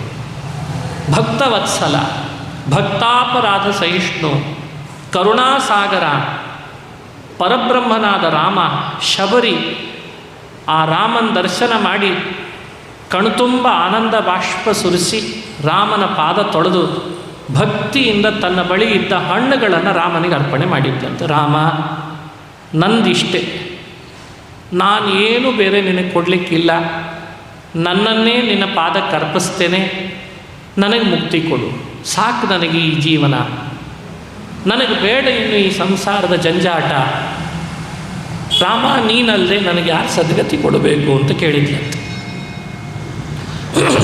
ರಾಮನ ಪಾದಕ್ಕೆ ಎರಗಿದ ಶಬರಿಗೆ ರಾಮ ತುಂಬ ಹರಿಸಿದ. ಕಣ್ಣಿನ ನೋಟದಿಂದ ಅವಳನ್ನು ಅನುಗ್ರಹಿಸಿ ಶಬರಿ ತನ್ನ ದೇಹ ಬಿಟ್ಟ ಕೂಡಲೇ ವೈಕುಂಠಕ್ಕೆ ಹೋಗೋ ಹಾಗೆ ಮಾಡಿದ್ದಂತೆ, ಮುಕ್ತಿಗೆ ಹೋಗೋ ಹಾಗೆ ಮಾಡಿಬಿಟ್ಟು. ಇದು ರಾಮಾಯಣದಲ್ಲೇ ಬರುವ ಕಥೆ ನೋಡಿ. ಶಬರಿ ರಾಮನಿಗೆ ಅರ್ಪಣೆ ಮಾಡಿದ್ದು ಕೇವಲ ಹಣ್ಣು ಹಂಪಲುಗಳನ್ನು ಅರ್ಪಿಸಿ ತನ್ನ ಕಾಯಕವನ್ನು ದಿನನಿತ್ಯ ಮಾಡಿಕೊಂಡಿದ್ದ ಆ ಶಬರಿ ಅಂತ ಹೆಣ್ಣಿಗೇನೆ ರಾಮ ಸದ್ಗತಿ ಕೊಟ್ಟ ಅಂತ ರಾಮಾಯಣ ಹೇಳ್ತದೆ.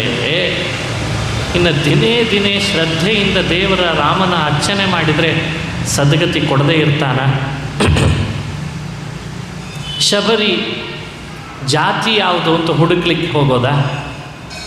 ರಾಮ ಏನಾದರೂ ಕೇಳಿದ್ನ ರಾಮನಿಗೆ, ಶಬರಿ ನೀನು ಯಾವ ಜಾತಿಯಲ್ಲಿ ಹುಟ್ಟಿದ್ದಿ, ಮೇಲ್ಜಾತಿಯಲ್ಲಿ ಹುಟ್ಟಿದ್ರೆ ಅಷ್ಟೇ ನಿನಗೆ ಮೋಕ್ಷ ಕೊಡ್ತೀನಿ, ಕೆಳ ಜಾತಿಯಲ್ಲಿ ಹುಟ್ಟಿದ್ದಿ ನಿನ್ನ ಹತ್ರ ಬರಲ್ಲ, ನೀನು ಕೊಟ್ಟ ಹಣ್ಣು ನಾನು ಮುಟ್ಟಲ್ಲ, ಹೀಗೆಲ್ಲಾದರೂ ರಾಮಾಯಣದಲ್ಲಿ ಕಥೆ ಬಂತ? ಇದನ್ನು ತುರುಕಿದವರು ಬೇರೆ. ರಾಮನಿಗೆ ಅದು ಯಾವ ಯೋಚನೆ ಇಲ್ಲೇ ಇಲ್ಲ, ರಾಮಾಯಣದಲ್ಲಿ ಅದರ ಸುಳಿವೇ ಇಲ್ಲ. ಹಾಗಾಗಿ ರಾಮನಿಗೆ ಬೇಕಾಗಿರೋದು ಮನುಷ್ಯರು, ಸ್ತ್ರೀ ಆಗಲಿ ಪುರುಷರಾಗಲಿ, ಅವರವರ ಕರ್ತವ್ಯವನ್ನು ಪ್ರಾಮಾಣಿಕವಾಗಿ ಮಾಡ್ತಾ ನನ್ನಲ್ಲಿ ಭಕ್ತಿ ಮಾಡ್ತಾ ಇದ್ದರೆ ನಾನು ಅವರಿಗೆ ಅನುಗ್ರಹ ಮಾಡ್ತೇನೆ. ಇದು ರಾಮನ ಚಿಂತನೆ. ನಿಮ್ಮ ಕರ್ತವ್ಯ ನೀವು ಪ್ರಾಮಾಣಿಕವಾಗಿ ಮಾಡಿ. ನೀವು ಕಾಡಿನಲ್ಲಿದ್ದರೂ ಸರಿ, ನಾಡಿನಲ್ಲಿದ್ದರೂ ಸರಿ. ನೀವು ಕಾಡಿನಲ್ಲೇ ಇರಬೇಕು ಅಂತಿಲ್ಲ, ನಾಡಿನಲ್ಲಾದರೂ ಇರ್ರಿ. ಸರಿ, ನೀವು ನಾಡಿನಲ್ಲೇ ಇರಬೇಕಿಲ್ಲ, ಕಾಡಿನಲ್ಲಾದರೂ ಇರ್ರಿ. ಶ್ರೀಮಂತರಾದರೂ ಸರಿ, ಬಡವರಾದರೂ ಸರಿ. ಶ್ರೀಮಂತರೇ ಆಗಿರಬೇಕು ಅಂತೇನಿಲ್ಲ ರಾಮ ಒಲಿಲಿಕ್ಕೆ. ಶಬರಿ ಶ್ರೀಮಂತಳೇನಲ್ಲ. ರಾಮನನ್ನು ಉಪಚರಿಸಲಿಕ್ಕೆ ಹಣ್ಣು ಹಂಪಲುಗಳೇ ಸಾಕು. ಪತ್ರಂ ಪುಷ್ಪಂ ಫಲಂ ತೋಯಂ ಯೋಮೇ ಭಕ್ತ್ಯಾ ಪ್ರಯಚ್ಛತಿ. ಪರದೈವನಿಗೆ ಹಣ್ಣು ಹಂಪಲುಗಳೇ ಸಾಕಾಯಿತು, ಬೇರೆ ಇನ್ನೇನೂ ಬೇಕಾಗಲಿಲ್ಲ. ಅದನ್ನೇ ಅರ್ಪಿಸಿದ ಶಬರಿಗೆ ರಾಮ ಮೋಕ್ಷ ಕೊಟ್ಬಿಟ್ಟ. ಇದು ರಾಮನ ದೈವತ್ವಕ್ಕೆ ಮತ್ತೊಂದು ನಿದರ್ಶನ ಅಂತ ಹೇಳ್ತಾರೆ. ದತ್ವಾ ಮುಕ್ತಿಂ ಪ್ರಕುರ್ವನ್ ಹನುಮತ ಉದಿತಂ ಪ್ರಾಪ್ತ ಸುಗ್ರೀವ ಸಖ್ಯಂ. ಹೀಗೆ ಶಬರಿಯನ್ನು ಉದ್ಧಾರ ಮಾಡಿದ ರಾಮಚಂದ್ರನ ಕಥೆ ರಾಮನ ಭಕ್ತ ವಾತ್ಸಲ್ಯಕ್ಕೆ ನಿದರ್ಶನ ಅಂತ ರಾಮಾಯಣ ಹೇಳ್ತದೆ. ಮುಂದೆ ಪ್ರಯಾಣ ಮಾಡಿದ ಕಿಷ್ಕಿಂಧ ಅಂತ ಬಂತು. ನೀವು ಕೇಳಿರ್ತೀರಿ, ಹಂಪೆ ಹತ್ತಿರದಲ್ಲಿ ಕಿಷ್ಕಿಂಧೆ ಅಂತಿದೆ ಇವತ್ತು. ಅಲ್ಲಿ ಆಂಜನೇಯ ಇದ್ದ. ನೋಡಿ, ರಾಮ ಯಾಕೆ ಬಂದ ಅಂತ ಈಗ ಗೊತ್ತಾಗ್ತದೆ. ರಾಮನ ಪರಮಭಕ್ತನಾದಂಥ ಆಂಜನೇಯ, ಅಂಜನಿ ಪುತ್ರ ಹನುಮಾನ್ ಕಿಷ್ಕಿಂಧೆಯಲ್ಲಿ ಇದ್ದ. ರಾಮ ಲಕ್ಷ್ಮಣರು ಅಲ್ಲಿಗೆ ಬಂದಿದ್ದಾರೆ. ಕಿಷ್ಕಿಂಧೆಯಲ್ಲಿ ಕಪಿಗಳು ಜಾಸ್ತಿ ಇದ್ರಂತೆ, ಯಾಕಂದರೆ ಸುಗ್ರೀವ ರಾಜನಾಗಿದ್ದ. ಸುಗ್ರೀವ ಮತ್ತು ವಾಲಿ ಇಂತಿಬ್ಬರು ಅಣ್ಣ ತಮ್ಮಂದರು. ಕಿಷ್ಕಿಂಧೆಯಲ್ಲಿ ವಾಲಿ ಸ್ವಲ್ಪ ದೂರದಲ್ಲಿದ್ದ. ಸುಗ್ರೀವ ಮತ್ತು ವಾಲಿಯರಿಗೆ ಜಗಳ ಆಗಿತ್ತು. ಸುಗ್ರೀವನನ್ನು ಕಂಡ್ರೆ ಆಗ್ತಿರಲಿಲ್ಲ ವಾಲಿಗೆ, ವಾಲಿನ ಕಂಡ್ರೆ ಸುಗ್ರೀವನಿಗೆ ಆಗ್ತಾ ಇರಲಿಲ್ಲ. ಆದರೆ ಹನುಮ ಮಾತ್ರ ಸುಗ್ರೀವನ ಕಡೆಯಲ್ಲಿ ಇದ್ದಂತೆ. ಸುಗ್ರೀವ ಬಹಳ ಭಕ್ತಿ ಮಾಡ್ತಾ ಇದ್ದ ಹನುಮನ ಮೇಲೆ. ಆಂಜನೇಯ ಕೇಸರಿ ನಂದನ, ಕೇಸರಿ ಅಂತ ಒಬ್ಬ ಕಪಿ, ಕೇಸರಿ ಅಂಜನ ಅಂತ ದಂಪತಿಗಳಲ್ಲಿ ಹುಟ್ಟಿ ಬಂದವನೇ ಆಂಜನೇಯ, ಪರಮಭಕ್ತ.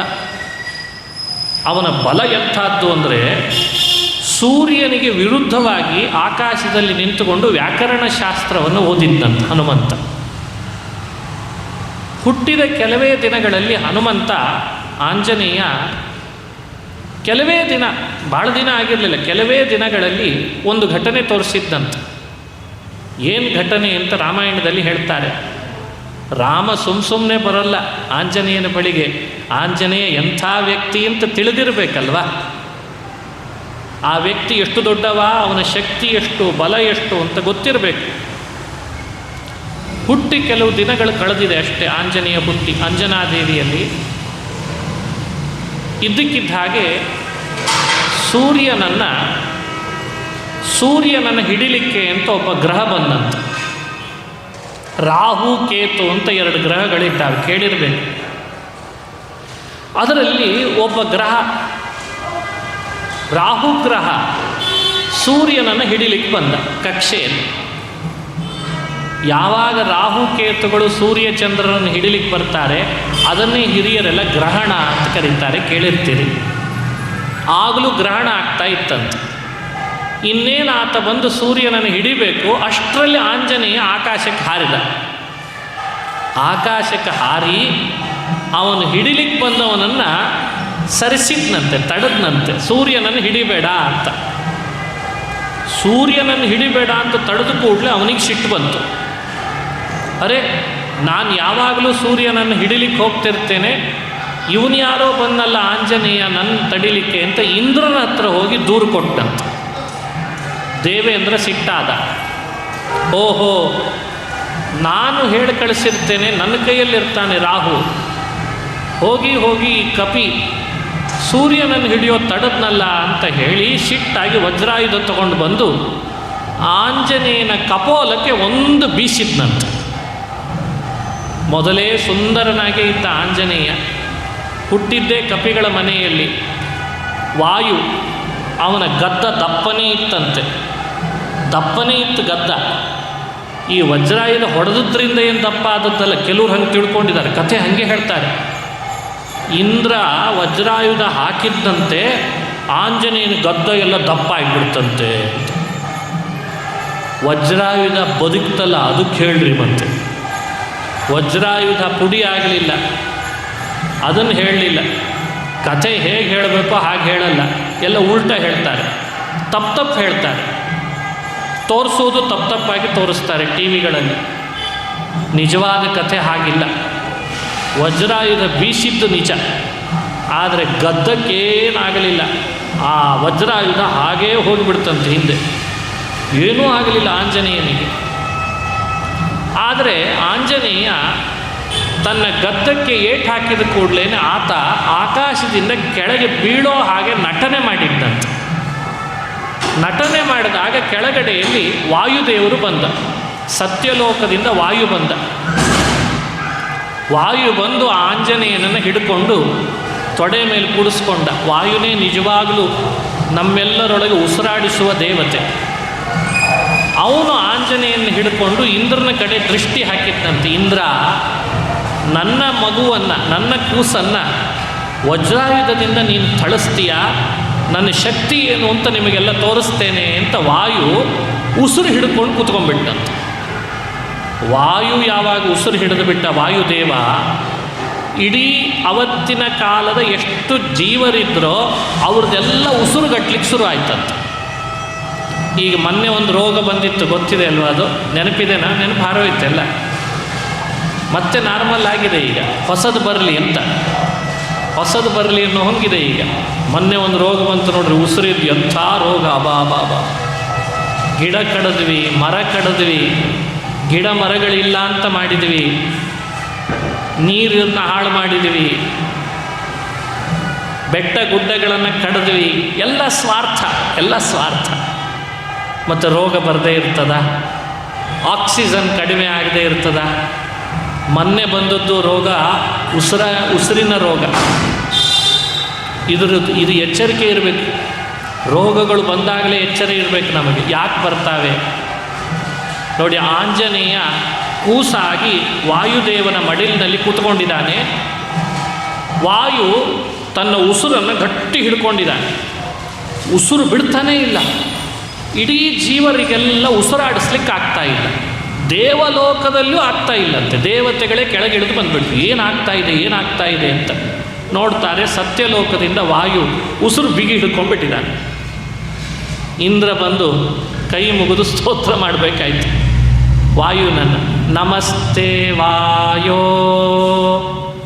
ತ್ವಮೇವ ಪ್ರತ್ಯಕ್ಷಂ ಬ್ರಹ್ಮಾಸಿ ತ್ವಮೇವ ಪ್ರತ್ಯಕ್ಷಂ ಬ್ರಹ್ಮ ವದಿಷ್ಯಾಮಿ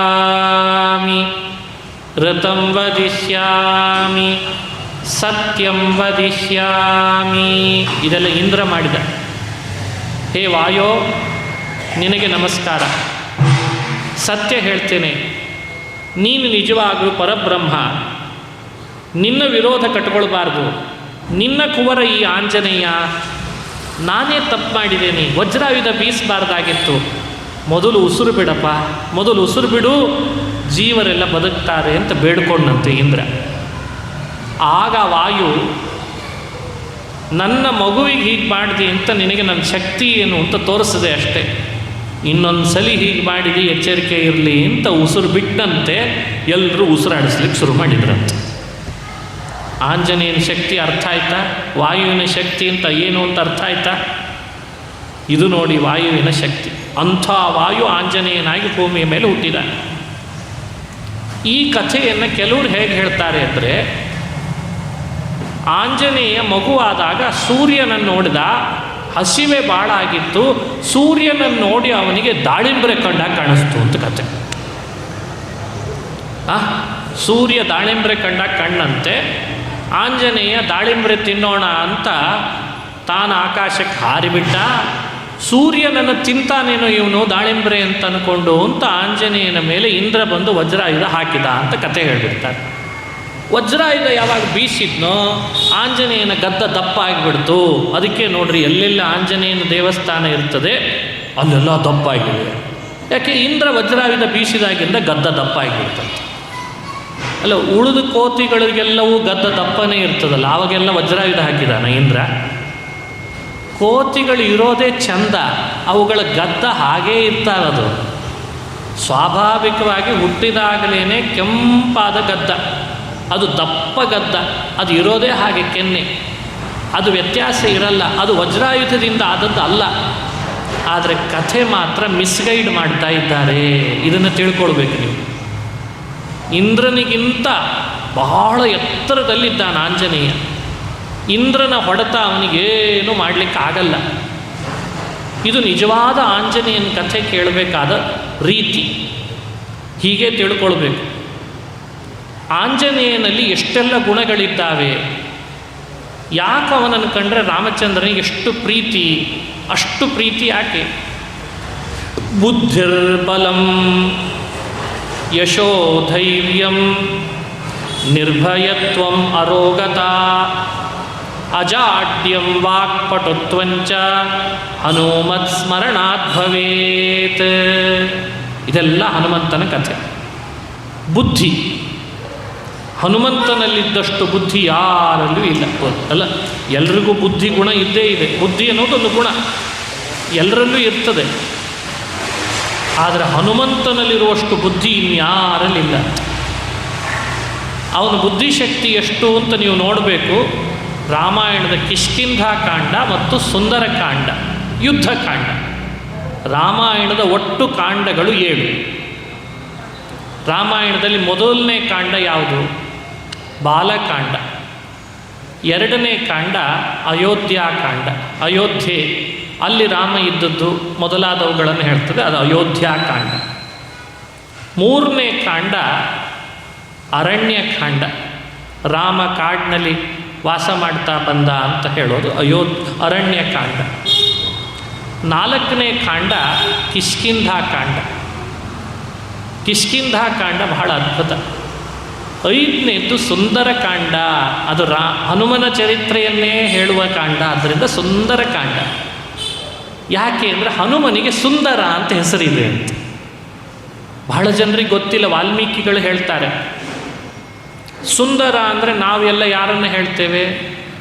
ತುಂಬ ಚೆನ್ನಾಗಿ ಯಾರು ನೋಡಲಿಕ್ಕೆ ಇರ್ತಾರೋ ಅವರನ್ನಷ್ಟೇ ನಾವು ಸುಂದರ ಅಂತ ಕರಿತೇವಲ್ವ. ಸಂಸ್ಕೃತದ ಡಿಕ್ಷನರಿಯಲ್ಲಿ ಕಪಿಗಳ ಮುಖಂಡನಿಗೆ ಸುಂದರ ಅಂತ ಹೆಸರಿದೆ ಅಂತ. ಸುಂದರೇ ಸುಂದರಿ ಸೀತಾ, ಬಹಳ ಸುಂದರ ಸ್ತ್ರೀಯರಲ್ಲಿ ಅತಿ ಸುಂದರಳು ಅಂದರೆ ಸೀತೆ ಅಂತೆ. ಸುಂದರ ಪುರುಷರಲ್ಲಿ ಅತಿ ಸುಂದರ ಅಂದರೆ ರಾಮ ಅಂತೆ. ಆ ಇಬ್ಬರೂ ಸುಂದರರನ್ನು ಬಹಳ ಭಕ್ತಿಯಿಂದ ಸೇವೆ ಮಾಡಿದ ಕಪಿ ಮುಖಂಡ ಇದ್ದಾನಲ್ಲ ಹನುಮ, ಅವನು ಸುಂದರ ಅಂತ. ಅದಕ್ಕೆ ಅವನ ಕಥೆ ಹೇಳಲಿಕ್ಕೆ ಬಂದಿರೋದ್ರಿಂದ ಆ ಕಾಂಡಕ್ಕೆ ಸುಂದರ ಕಾಂಡ ಅಂತ ಹೆಸರು ಬಂತದ್ದು. ಮರಿಬಾರ್ದು, ಇವೆಲ್ಲ ರಾಮಾಯಣದಲ್ಲಿ ಹೇಳುವ ವಿಷಯಗಳು. ಅದು 5ನೇ ಕಾಂಡ. 6ನೇ ಕಾಂಡ ಯುದ್ಧಕಾಂಡ. ಯುದ್ಧ ಮಾಡಿದ್ರಲ್ಲ ರಾವಣನ ಸೈನ್ಯದ ಜೊತೆಗೆ ರಾಮ. 7ನೇ ಕಾಂಡ ಉತ್ತರಕಾಂಡ ಅಂತ ಕರೀತಾರೆ. ಹೀಗೆ 7 ಕಾಂಡಗಳು ರಾಮಾಯಣದಲ್ಲಿ ಇದ್ದಾವೆ. 24,000 ಶ್ಲೋಕಗಳು, 7 ಕಾಂಡ. ಇಂಥ ರಾಮಾಯಣ ಗ್ರಂಥ ಅಂತ ನಮಗೆ ಹಿರಿಯರು ಪರಿಚಯ ಮಾಡಿಸ್ತಾರೆ. ಇಂಥ ರಾಮಾಯಣದೊಳಗೆ ಅರ್ಧದಷ್ಟು ಭಾಗ ರಾಮನ ಚರಿತ್ರೆ ಬಂದಂತೆ ಇನ್ನರ್ಧದಷ್ಟು ಭಾಗ ಹನುಮನ ಚರಿತ್ರೆ ಬರ್ತದೆ. ಹಾಗಾಗಿ ರಾಮ ಹನುಮರ ಚರಿತ್ರೆನೇ ಸಮಗ್ರ ರಾಮಾಯಣದೊಳಗೆ ನೀವು ನೋಡಬೇಕಾದದ್ದು. ಇದರದ್ದೇ ಸಾರ. ರಾಮಾಯಣ ನೋಡಬೇಕಾದಾಗ ಇದರದ್ದು ಸಾರ ಏನು ಅಂತ ತಿಳ್ಕೊಳ್ಬೇಕು. ದೈವ ಅಂದರೆ ರಾಮ, ಭಕ್ತ ಅಂದರೆ ಆಂಜನೇಯ. ನಮ್ಮೆಲ್ಲರ ದೈವ ರಾಮ. ಅಂಥ ರಾಮನನ್ನು ಪ್ರೀತಿಪಡಿಸಲಿಕ್ಕೆ ಒಬ್ಬ ಭಕ್ತ ಬೇಕಲ್ಲ, ಮಾಡೆಲ್. ಹೀಗಿದ್ದರೆ ರಾಮ ಒಲಿತಾನೆ ಅಂತ ತೋರಿಸ್ಲಿಕ್ಕೆ ಒಬ್ಬ ಭಕ್ತ ಬೇಕಲ್ಲ. ಆ ಭಕ್ತನೇ ಯಾರು? ಆಂಜನೇಯ. ಇದು ರಾಮಾಯಣ ತಿಳಿಸ್ತಾ ಇರುವ ಸಂದೇಶ. ರಾಮ ಅದಕ್ಕಾಗಿ ಅರಿಸಿ ಹನುಮಂತನ ಹತ್ರ ಬಂದ. ಹನುಮನ ಬುದ್ಧಿಶಕ್ತಿ, ಬುದ್ಧಿ ಬಹಳ ಅದ್ಭುತವಾದ ಬುದ್ಧಿ. ಅದಕ್ಕೆ ಕಿಷ್ಕಿಂಧಾಕಾಂಡ ಮತ್ತು ಯುದ್ಧಕಾಂಡ, ಸುಂದರಕಾಂಡದಲ್ಲಿ ಆಂಜನೇಯನ ಬುದ್ಧಿವಂತಿಕೆ ಎಂಥದ್ದು ಅಂತ ಅಲ್ಲಲ್ಲಲ್ಲಿ ಇಲ್ಲಲ್ಲೇ ನೀವು ಮಾರ್ಕ್ ಮಾಡ್ಕೊಳ್ಬೋದು.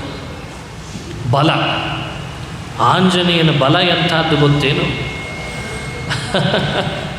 ಆಂಜನೇಯನ ಬಲದ ಬಗ್ಗೆ ಹೇಳಲಿಕ್ಕೆ 1 ದಿನ 1 ಗಂಟೆ ಸಾಲಲ್ಲ. ನನಗಂತೂ ಸಾಲಲ್ಲ. ಆಂಜನೇಯನ ಬಗ್ಗೆ ಹೇಳಲಿಕ್ಕೆ ಶುರು ಮಾಡಿದರೆ ಮೈ ಮರೆತು ಹೋಗ್ತದೆ. ಎಲ್ಲ ರಾಮಾಯಣದಲ್ಲಿ ಬಂದದ್ದೇ, ಇದೇನು ಕಪೋಲ ಕಲ್ಪಿತ ಅಲ್ಲ. ಆಂಜನೇಯ ಬೆಳೆದು ನಿಂತಂತೆ ಸಮುದ್ರ ದಾಟಬೇಕಾಗಿದೆ. ಸಮುದ್ರ ದಾಟಬೇಕು ಅಂದರೆ ಹಾರಬೇಕಾಗಿದೆ, ದಾಟೋದಲ್ಲ ಹಾರೋದು. 100 ಯೋಜನೆ ಇದೆ ಸಮುದ್ರ, ಅದನ್ನೇನು ದಾಟ್ತೀರಿ? ಹಾರಬೇಕಾಗಿದೆ. ಮುಗಿಲೆತ್ರ ಬೆಳೆದಿದ್ದಾನೆ ಆಂಜನೇಯ, ಹಾರಬೇಕಲ್ಲ ಅಂತ. ಮುಗಿಲೆತ್ರ ಬೆಳೆದು ತನ್ನ ಯೋಗ ಬಲದಿಂದ ಎತ್ತರ ಬೆಳೆದು ನಿಂತುಕೊಂಡು ಕಪಿಗಳಿಗೆಲ್ಲ ಉತ್ಸಾಹ ತುಂಬಿದ. ಯಾರೂ ನೀವು ನಿರುತ್ಸಾಹರಾಗಬೇಡ್ರಿ, ನಾನಿದ್ದೇನೆ ನಿಮ್ಮ ಪಾಲಿಗೆ ಅಂತ ಉತ್ಸಾಹ ತುಂಬಿದ. ಇನ್ನೇನು ಹಾರಬೇಕು. ಆವಾಗ ಕಪಿಗಳೆಲ್ಲ ಆಂಜನೇಯನನ್ನು ಕೇಳಿದ್ರಂತೆ, ಆಂಜನೇಯ, ಇಷ್ಟು ಎತ್ತರ ಬೆಳೆದು ಸಮುದ್ರ ದಾಟಿ ಲಂಕೆಗೆ ಹೋಗಿ ಸೀತೆಯನ್ನು ಹುಡುಕ್ತೇನೆ ಅಂತಂತ ಇದ್ದಿ, ಒಂದು ವೇಳೆ ಸೀತೆ ಅಲ್ಲೇನಾದರೂ ಸಿಗಲಿಲ್ಲ ಅಂದರೆ ಏನು ಮಾಡ್ತಿ ಅಂತ ಕೇಳಿದ್ರಂತೆ. ಆವಾಗ ಆಂಜನೇಯ ಉತ್ತರ ಕೊಟ್ಟನಂತೆ, ಕಪಿಗಳೇ, ಒಂದು ವೇಳೆ ಏನಾದರೂ ಸೀತೆ ಲಂಕೆಯಲ್ಲಿ ಸಿಗಲೇ ಇಲ್ಲ ಅಂದರೆ ಅನೇನೈವ ಹಿ ವೇಗೇನ, ಇದೇ ವೇಗದಿಂದ, ಈಗ ಯಾವ ವೇಗದಲ್ಲಿ ಲಂಕೆಗೆ ಹಾರಿರ್ತೇನೋ ಇದೇ ವೇಗದಿಂದ ನಾನು ಸ್ವರ್ಗಕ್ಕೆ ಹೋಗ್ತೇನೆ ಅಂತಂತ ಆಂಜನೇಯ. ಅನೇನೈವ ಹಿ ವೇಗೇನ, ಇಂದ್ರನ ಮನೆಗೆ ಹೋಗ್ತೇನೆ ಅಂತಂದ. ಅಲ್ಲಿಯೂ ಸೀತೆ ಏನಾದರೂ ಸಿಗಲಿಲ್ಲ ಅಂದರೆ ಅಂತ ಕೇಳಿದ್ರಂತೆ ಕಪಿಗಳು. ಇದೇ ವೇಗದಿಂದ ಸಮುದ್ರ ಹಾರಿದಂತೆ ಇಂದ್ರಲೋಕದಿಂದ ಕೆಳಗಿರುವ ನಾಗಲೋಕಕ್ಕೆ ಹೋಗ್ತೇನೆ ಅನ್ನಂತೆ. ಆಂಜನೇಯನ ಬಲ ಏನು ಅಂತ ಅರ್ಥ ಆಗ್ತದ? ಒಂದೊಂದು ಮಾತಿನಲ್ಲಿ ಅವನ ಬಲ ಎಷ್ಟು ಅಂತ ಗೊತ್ತಾಗ್ತದೆ. ಇದೇನು ಸುಮ್ಮನೆ ಕೊಚ್ಚಗೊಳ್ಳಿಕ್ಕೆ ಹೇಳಿದ್ದಲ್ಲ. ಕೆಲವರು ಕೊಚ್ಚಗೋತಿರ್ತಾರೆ, ಕೊಚ್ಚಗೊಳ್ಳಿಕ್ಕೆ ಹೇಳಿದ್ದಲ್ಲ. ಅಲ್ಲಿಯೂ ಸಿಗದೇ ಇದ್ದರೆ ಏನು ಮಾಡ್ತೀವಿ ಅಂತ ಕೇಳಿದ್ರಂತೆ. ಹೀಗೆ ಯಾವ್ಯಾವ ಲೋಕಗಳಿದೆಯೋ ಎಲ್ಲ ಲೋಕಗಳನ್ನು ಒಬ್ಬಂಟಿಗನಾಗಿ ನಾನೇ ನನ್ನ ಬಲದಿಂದ ಹೋಗಿ ಹುಡುಕಿ ಬರ್ತೇನೆ. ಅಲ್ಲಪ್ಪ, ಇಷ್ಟಾದರೂ ಸೀತೆ ಸಿಗಲಿಲ್ಲ ಅಂದರೆ ಏನು ಮಾಡ್ತೀಯ? ಅದಕ್ಕೊಂದು ಮಾತಂದ ಆಂಜನೇಯ, ಯಾವ ವೇಗದಲ್ಲಿ ಹೋಗಿರ್ತೇನೋ ಲಂಕೆಗೆ, ಅದೇ ಲಂಕೆಯನ್ನೇ ಕೆಳಗೆ ಕೈ ಹಾಕಿ ಅದನ್ನು ಕಿತ್ತಿ ಅದನ್ನೇ ಎತ್ತಿ ಪುನಃ ಸಮುದ್ರ ಹಾರಿ ನಿಮ್ಮ ಮುಂದೆ ತಂದಿಡ್ತೇನೆ, ನೀವು ನಾವು ಸೇರಿಸಿ ಲಂಕೆಯಲ್ಲಿ ಸೀತೆಯನ್ನು ಹುಡ್ಕೋಣ ಅಂತಂದಂತೆ. ಚಪ್ಪಾಳೆ ತಟ್ಟಿಬಿಟ್ರಂತೆ ಆಂಜನೇಯ ಮಾತಾಡಿದ್ದನ್ನು ನೋಡಿ. ಅರೆ ರೇ, ಲಂಕೆನೇ ಕಿತ್ತು ಬಿಡ್ತೇನೆ ಅಂತಂದುಬಿಟ್ಟ. ನಾವು ಕೇಳಿದೇವಲ್ಲ, ಆಂಜನೇಯ ಯುದ್ಧ ಮಾಡುವಾಗ 2 ಬಾರಿ ಗಂಧಮಾದನ ಅಂತ ಒಂದು ಬೆಟ್ಟ ತಗೊಂಡು ಬಂದ ಅಂತ ಕೇಳಿದ್ದೇವೆ. ಅದು 100 ಯೋಜನದ ಬೆಟ್ಟ. ಈಗ ಎತ್ತಿ 5,000 ಯೋಜನದಿಂದ ಬೆಟ್ಟವನ್ನು ಆಕಾಶದಲ್ಲಿ ತಂದು ಎದುರುಗಡೆಗೆ ಇಟ್ಟುಬಿಟ್ಟಂತೆ ಯುದ್ಧದಲ್ಲಿ. 2 ಬಾರಿ ತಂದಿದ್ದಾನೆ, 2 ಬಾರಿ. ಸಂಜೀವಿನಿ ಪರ್ವತ ತಂದ. ಅದು ಕಥೆ. ಅದಕ್ಕಿಂತಲೂ ಮೊದಲು ನಡೆದ ಕಥೆ ಇದಂತೆ. ಲಂಕೆಯನ್ನೇ ಕಿತ್ತು ಬಿಡ್ತೇನೆ ಭೂಪ್ರದೇಶದಿಂದ, ನಿಮ್ಮ ಮುಂದೆ ತಂದು ಇಟ್ಟುಬಿಡ್ತೇನೆ, ಕಪಿಗಳೇ ನೀವು ನಾವು ಸೇರಿ ಸೀತೆಯನ್ನು ಹುಡ್ಕೊಳ್ಳೋಣ, ಆಮೇಲೂ ಸಿಗದೇ ಇದ್ದರೆ ನೋಡ್ಕೊಳ್ಳೋಣಂತೆ ಅಂತಂದಂತೆ. ಸಾಕ? ಆಂಜನೇಯನ ಬಲಕ್ಕೆ ಇದೊಂದು ಉದಾಹರಣೆ ಸಾಕ ನಿಮಗೆ? ಹೇಗಿರಬೇಡ ಆಂಜನೇಯನ ಬಲ. ಹೀಗೆ ಆಂಜನೇಯನ ಬಲದ ಬಗ್ಗೆ. ಇನ್ನು ಕೀರ್ತಿ ಅಂಥದ್ದು, ಆಂಜನೇಯನ ಕೀರ್ತಿ. ಯಶಃ ಬುದ್ಧಿ ಬಲಂ ಯಶೋ ಧೈರ್ಯಂ. ಯಶಃ ಕೀರ್ತಿ ಅಂಥದ್ದು ಆಂಜನೇಯನ ಕೀರ್ತಿ, ಸಾಧಾರಣ ಕೀರ್ತಿ ಅಲ್ಲ.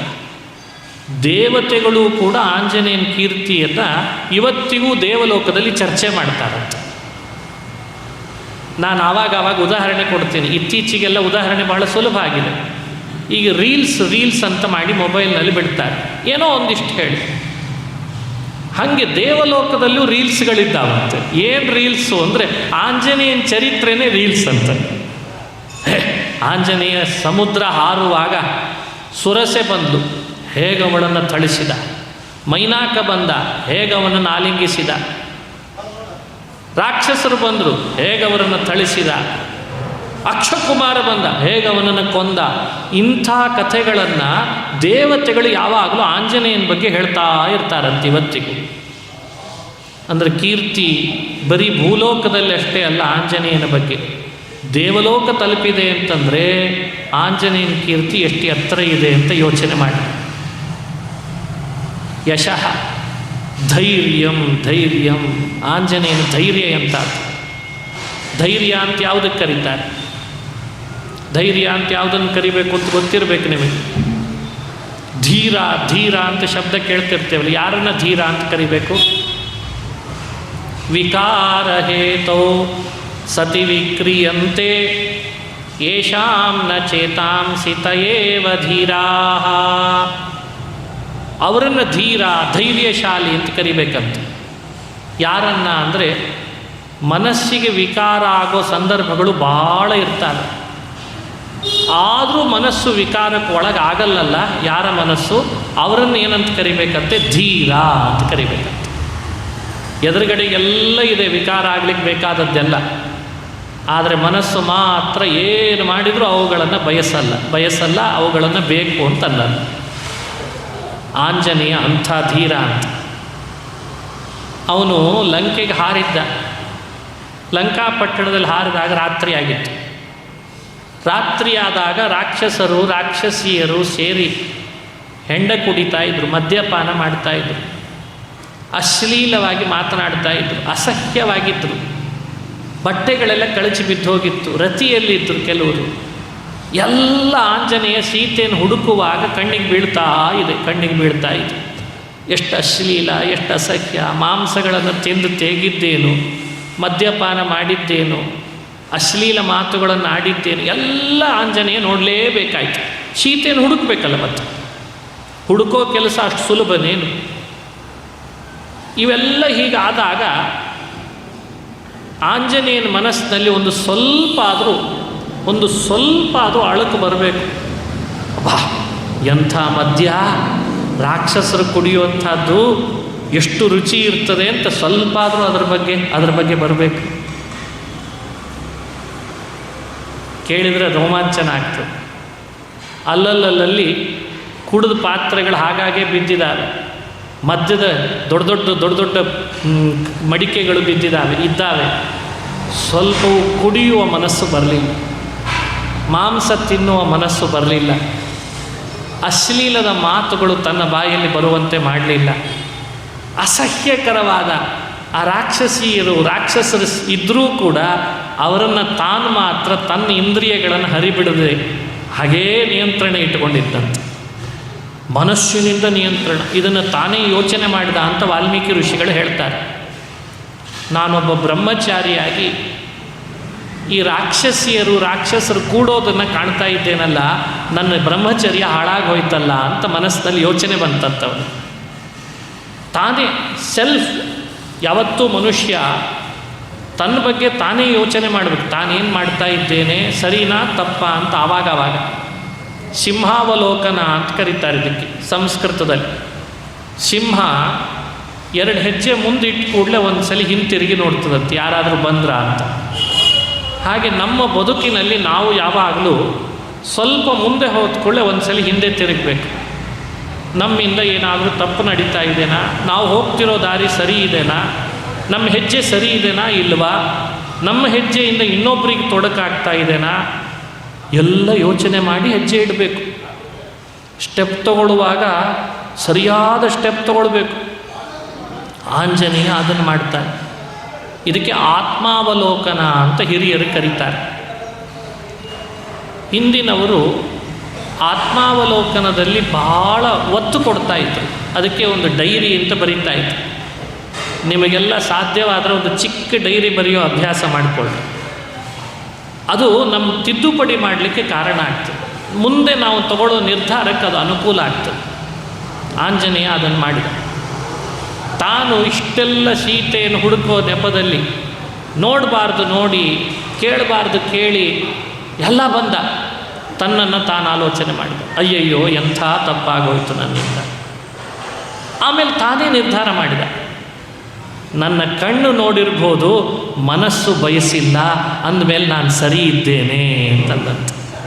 ನನ್ನ ಕಿವಿಯಿಂದ ಶಬ್ದ ಕೇಳಿರ್ಬೋದು, ಆದರೆ ನನ್ನ ಮನಸ್ಸು ಆ ರೀತಿ ಶಬ್ದವನ್ನು ಅಂಟಿಸ್ಕೊಳ್ಳಿಲ್ಲ, ನಾನು ಸರಿ ಇದ್ದೇನೆ. Self confidence.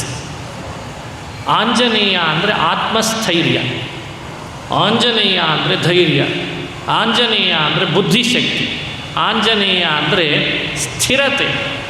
ಎಲ್ಲ ಆಂಜನೇಯನ ಬಗ್ಗೆ. ಇನ್ನೊಬ್ಬರನ್ನು ಅವಲಂಬಿಸೋದು ಅಂತ ಇಲ್ಲವೇ ಇಲ್ಲ. ತಾನೇ ತನ್ನ ಬಗ್ಗೆ ಮನಸ್ಸಿನಲ್ಲಿ ಆಲೋಚಿಸಿಕೊಂಡು ನಿರ್ಧಾರಕ್ಕೆ ಬಂದ. ನನ್ನ ಮನಸ್ಸು ವಿಕಾರ ಆಗಿಲ್ಲ, ನಾನು ಅದನ್ನು ವಿಕಾರಗೊಳಿಸಿಲ್ಲ, ಹಾಗಾಗಿ ನಾನು ಸರಿ ಇದ್ದೇನೆ, ನನ್ನ ಬ್ರಹ್ಮಚರ್ಯ ಹಾಗೆ ಉಳಿದಿದೆ ಅಂತಂದಂತ. ಇದು ಎಂಥ ಅದ್ಭುತ! ಇದನ್ನೇ ಧೈರ್ಯ ಅಂತ ಕರೀತಾರೆ. ವಿಕಾರ ಆಗುವ ಸಂದರ್ಭಗಳಿದ್ದರೂ ವಿಕಾರ ಆಗಬಾರ್ದು. ಎಷ್ಟೊತ್ತಿತ್ತು ರಾವಣನ ಮುಂದೆ ನಿಂತ್ಕೊಂಡಾಗ ಆಂಜನೇಯನಿಗೆ, ರಾವಣ ನಿನಗೆ ಜೈ ಅಂತ ಇಷ್ಟಂದು ಬಿಟ್ಟಿದ್ರೆ, ರಾವಣ ಆಂಜನೇಯನಿಗೆ ಕಟ್ಟಿದ್ದನ್ನೆಲ್ಲ ಬಿಚ್ಚಿಸಿ, ಓ ಆಂಜನೇಯನು ನನ್ನೊಬ್ಬ ಸೇವಕ ಅಂತ ಅಂದ್ಕೊಂಡು ಬಂಗಾರದ ಪಟ್ಟಣದಲ್ಲಿ ಅವನಿಗೊಂದು ದೊಡ್ಡ ಮನೆ ಕಟ್ಟಿಸಿ ಕೊಟ್ಬಿಡ್ತಿದ್ದ. ಲಂಕೆ ಬಂಗಾರದ ಪಟ್ಟಣ ಅಲ್ವೇ? ಆಂಜನೇಯ ರಾವಣನ ಹತ್ರ ಸೇರ್ಕೊಳ್ಳೋದು ಎಷ್ಟೊತ್ತಿತ್ತು ಹೇಳ್ರಿ ನೋಡೋಣ. ಲಂಕಾಧೀಶ್ವರನಾದ ರಾವಣನ ಮುಂದೂ ಕೂಡ ಬಂಗಾರದ ಪಟ್ಟಣಕ್ಕೆ ಮನಸೋಲಿಲ್ಲ, ಮದ್ಯ ಮಾಂಸಗಳಿಗೆ ಮನಸೋಲಿಲ್ಲ, ಹೆಣ್ಣಿನ ಆಸೆಗೆ ಬೀಳಲಿಲ್ಲ. ನೋಡಿ, ಅವನು ಅಧಿಕಾರದ ಲಾಲಸೆಗೆ ಹೋಗಲಿಲ್ಲ. ನಾನೇನೋ ನನ್ನ ಸ್ವಾಮಿ ರಾಮ ಏನೋ, ನಾನೇನೋ ನನ್ನ ಸ್ವಾಮಿ ರಾಮನ ಸೇವೆ, ನನ್ನ ಮನಸ್ಸು, ನಾನಿಟ್ಟ ಹೆಜ್ಜೆ, ನಾನು ತಗೊಂಡ ನಿರ್ಧಾರ, ನಾನು ಹೋಗುವ ದಾರಿ ಯಾವತ್ತೂ ಬಿಡಲಾರೆ. ಇದು ಆಂಜನೇಯ ಅಂತ. ಇದಕ್ಕೆ ಧೈರ್ಯ ಅಂತ ಕರೀತಾರೆ. ಅಷ್ಟು ಜನ ರಾಕ್ಷಸರು ಸುತ್ತುವರೆದಾಗಲೂ ರಾವಣನ ಮುಂದೆ ನೀನು ಯಾರೋ ಅಂತ ಕೇಳಿದರೆ ಆಂಜನೇಯ ಏನು ಹೇಳ್ದ? ನೀನು ಯಾರೋ? ನಾನೊಬ್ಬ ಕಪಿ ಅಷ್ಟೇ ಹೇಳಲಿಲ್ಲ. ಅದು ಗೊತ್ತೇ ಇದೆ ರಾವಣನ. ಕಪಿ ಅಂತ ಗೊತ್ತಿಲ್ವೇ? ಅಷ್ಟೆಲ್ಲ ಅಶೋಕವನ ಹಾಳು ಮಾಡಿ ಬಂದಿದ್ದಾನೆ, ಕಪಿ ಅಂತ ಪ್ರತ್ಯೇಕ ಹೇಳಬೇಕೇನು? ಹಾಳು ಮಾಡೋದೆಲ್ಲ ಕಪಿಗಳೇ. ಮತ್ತೇನು ಹೇಳ್ದ?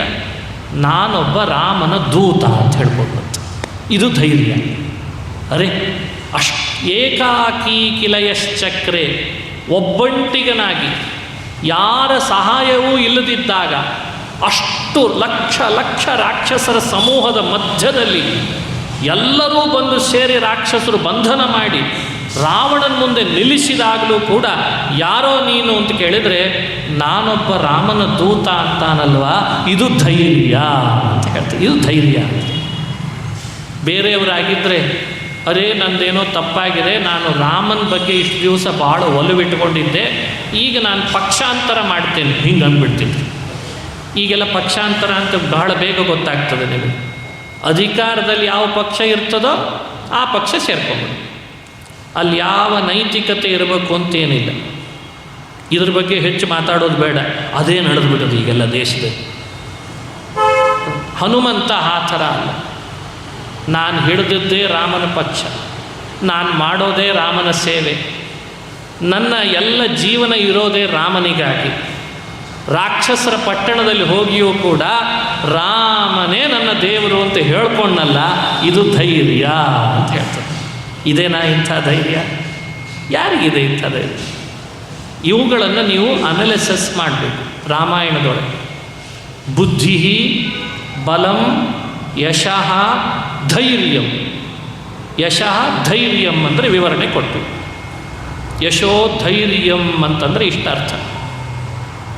ನಿರ್ಭಯತ್ವಂ ಅರೋಗತ, ಆಂಜನೇಯನ ಮತ್ತೊಂದು ಅದ್ಭುತವಾದ ಗುಣ ನಿರ್ಭಯತ್ವ. ನಿರ್ಭಯತ್ವ ಅಂದರೆ ಎಂಥದ್ದು ಅಂದರೆ ಭಯ ಯಾವತ್ತೂ ಯಾವ ಕಾರಣಕ್ಕೂ ಆಂಜನೇಯನಿಗೆ ಇಲ್ಲವೇ ಇಲ್ಲ. ಭಯ ಇಲ್ಲ ಅವನಿಗೆ. ಬಹಳ ದೊಡ್ಡ ಗುಣ ಇದು.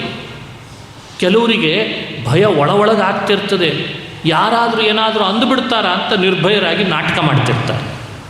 ಅದಕ್ಕೆ ನಮ್ಮಲ್ಲಿ ಒಂದು ಶಬ್ದ ಇದೆ, ಭಂಡ ಧೈರ್ಯ ಅಂತ. ಹನುಮಂತನಲ್ಲಿ ಅಂಥ ಭಂಡ ಧೈರ್ಯ ಇರಲಿಲ್ಲ. ಏನಾಗ್ಬಿಡ್ತದೆ ನೋಡೇ ಬಿಡ್ತೀನಿ ಅಂತ ಎಲ್ಲರ ಮುಂದೆ ಫೋಟೋಕ್ಕೆ ಹಂಗೆ ಫೋಸ್ ಕೊಡ್ತಿರ್ತಾರೆ. ಒಳಗೆ ಭಯ ಇರ್ತದೆ, ಯಾರು ಹೊಡೆದು ಬಿಡ್ತಾರೋ, ಯಾರು ಬೈದು ಬಿಡ್ತಾರೋ. ಆಂಜನೇಯನಂತ ಅಂಥ ಜಾಯಮಾನ ಅಲ್ಲ, ನಿರ್ಭಯತ್ವ.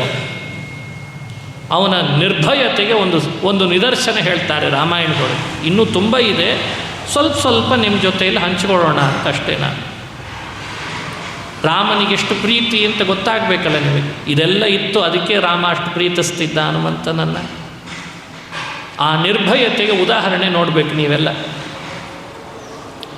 ಇಷ್ಟು ರಾಕ್ಷಸರು ಸೇರಿ ಆಂಜನೇಯನಿಗೆ ಬಾಲಕ್ಕೆ ಬಹಳ ಬಟ್ಟೆ ಸುತ್ತಿ ಆ ಬಾಲಕ್ಕೆ ಎಣ್ಣೆಯಲ್ಲಿ ಅದ್ದಿ ಬೆಂಕಿ ಹಚ್ಚಬೇಕು.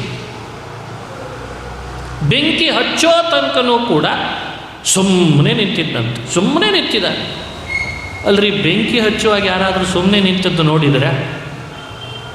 ಬೆಂಕಿ ಹಚ್ತಿದ್ದಾರೆ ಬಾಲಕ್ಕೆ, ಗೊತ್ತಾಗ್ತಾ ಇದೆ ಏನೋ ಸುಮ್ಮನೆ ಕಣ್ಣಿಗೆ ಕಾಣಿಸ್ದೇ ಮಾಡಿದ್ದಲ್ಲ ಆ ಕೆಲಸ. ಕಣ್ಣಿಗೆ ಕಾಣುವಂತೆ ಬಾಲಕ್ಕೆ ಬಟ್ಟೆ ಸುತ್ತಿದ್ದು, ಕಣ್ಣಿಗೆ ಕಾಣುವಂತೆ ಬಂದು ಬೆಂಕಿ ಹಚ್ಚಿದ್ದು, ಸುಮ್ಮನೆ ನಿಂತಿದ್ದಾರೆ. ಬೆಂಕಿ ಹಚ್ಚಿದ್ದೇ ತಡ. ಅವ್ರು ಹಚ್ಚೋ ತನಕ ಸುಮ್ಮನೆ ಇದ್ದು ಆಕಾಶಕ್ಕೆ ನೆಗದ್ನಂತೆ. ನೆಗದೇನು ಮಾಡಿದ? ಆಕಾಶಕ್ಕೆ ಹಾರಿ ಇಡೀ ಬಂಗಾರದ ಲಂಕಾಪಟ್ಟಣಕ್ಕೆ ಅಲ್ಲಲ್ಲಿ ಹೋಗಿ ಬಾಲದ ಬೆಂಕಿಯನ್ನು ಇಟ್ಟು ಲಂಕೆಯ ಬಂಗಾರವನ್ನೆಲ್ಲ ಕರಗಿಸಿ ಲಂಕೆಯನ್ನೇ ಭಸ್ಮ ಮಾಡಿಬಿಟ್ಟು. ಇಲ್ಲಿ ನಿರ್ಭಯತೆ ಎಷ್ಟಿತ್ತು ನೋಡಿ. ಎಲ್ಲಾದರೂ ಯಾರಾದರೂ ಏನಾದರೂ ಬಿಟ್ಟಾರು ಬಾಣಗಳನ್ನು, ಅಸ್ತ್ರಗಳನ್ನು. ರಾವಣ ಏನು ಮಾಡ್ಯಾನು? ಏನಿಲ್ಲ ಅವನು. ರಾವಣ ಆಗಲಿ ಅವರ ಅಪ್ಪ ಆಗಲಿ ನನಗೇನು ಅಂತಿದ್ದಂಥ ಆಂಜನೇಯ. ಎಷ್ಟು ನಿರ್ಭಯತೆ! ಬೆಂಕಿ ಹಚ್ಚಿದ್ರೂ ನಿರ್ಭಯತೆ. ಇನ್ನು ಯುದ್ಧ ಮಾಡುವಾಗ ಪ್ರತ್ಯೇಕ ಬಿಲ್ಲು ಬಾಣ ಅಂತ ಹಿಡ್ಕೊಂಡು ಹೋಗಲೇ ಇಲ್ಲ ಆಂಜನೇಯ.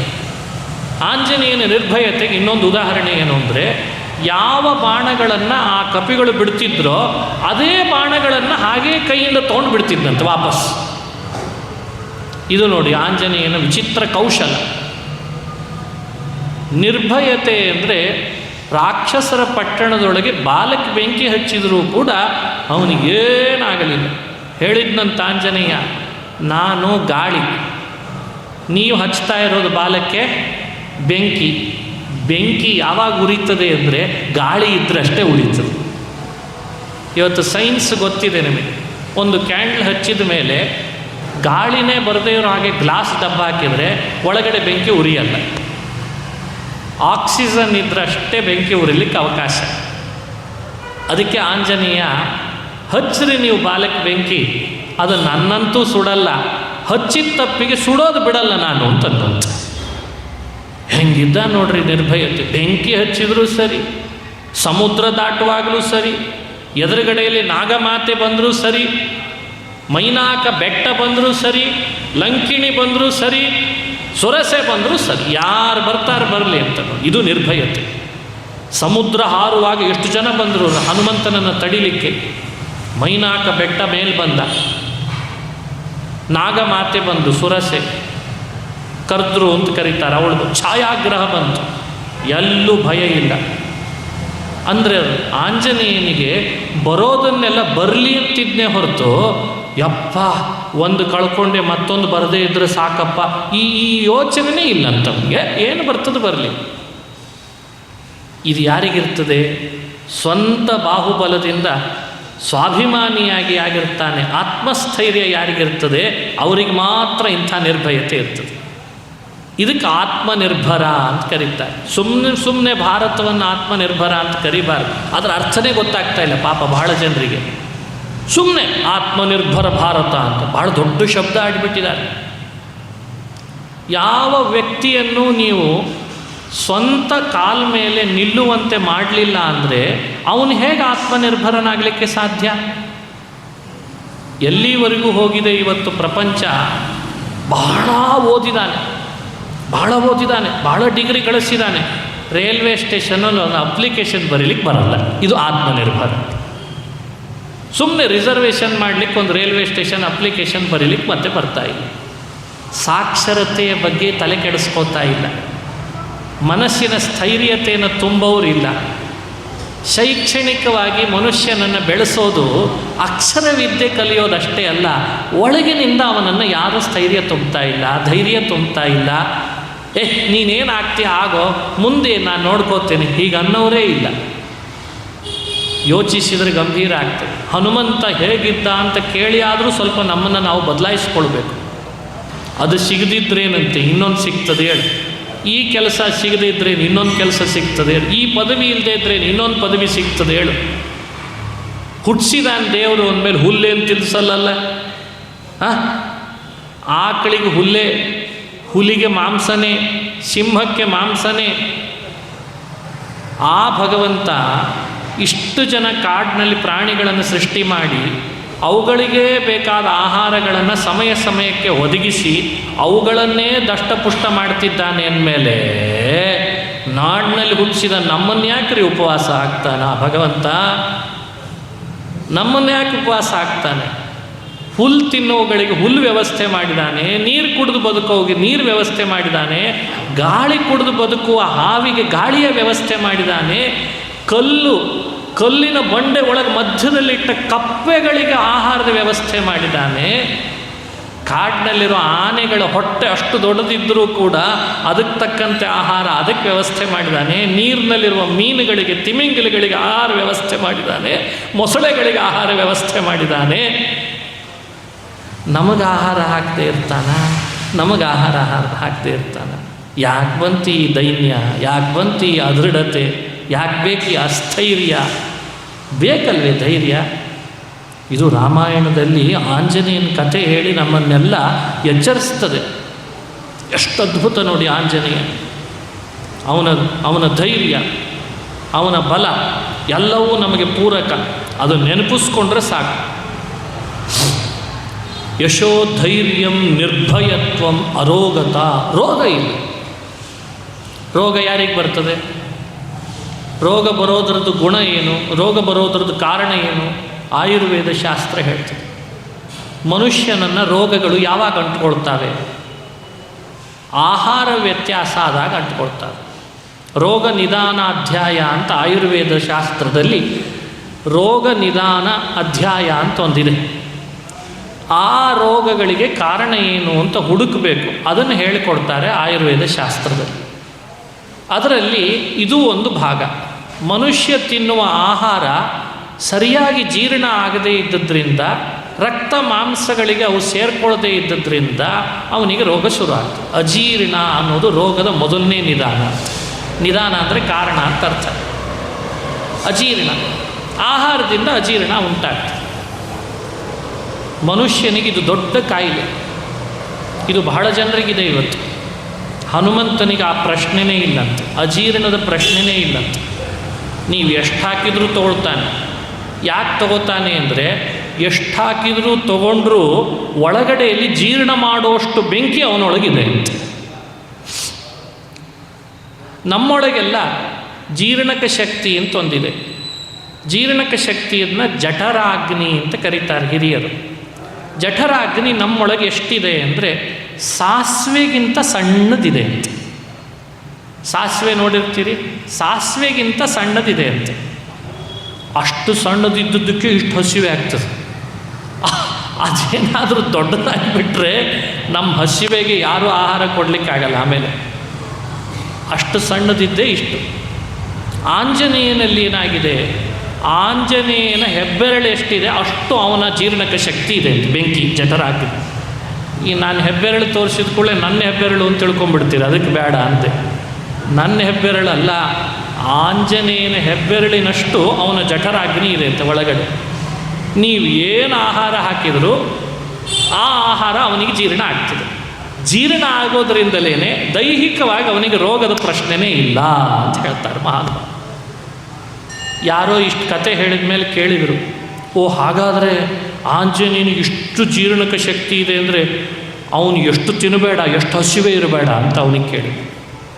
ಆಂಜನೇಯನಿಗೆ ಇಡೀ ಪ್ರಪಂಚವನ್ನು ತಿಂದರೂ ಜೀರ್ಣ ಮಾಡಿಕೊಳ್ಳೋ ಶಕ್ತಿ ಇದೆ, ಏನೂ ತಿನ್ನದೇ ಇದ್ದರೂ ಉಪವಾಸ ಇರೋ ಶಕ್ತಿ ಇದೆ ಅಂತ.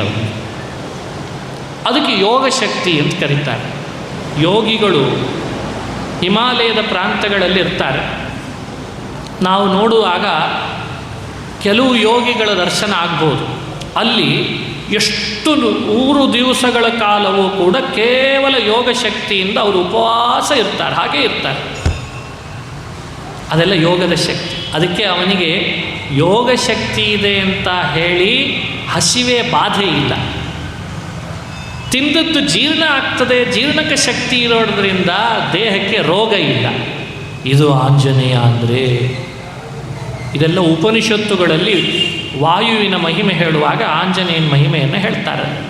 ನಿರ್ಭಯತ್ವಂ ಅರೋಗತಾ ಅಜಾಡ್ಯಂ ವಾಕ್ಪಟುತ್ವಂಚ. ಇನ್ನೆರಡು ಗುಣ ಹೇಳಿಬಿಡ್ತೀನಿ.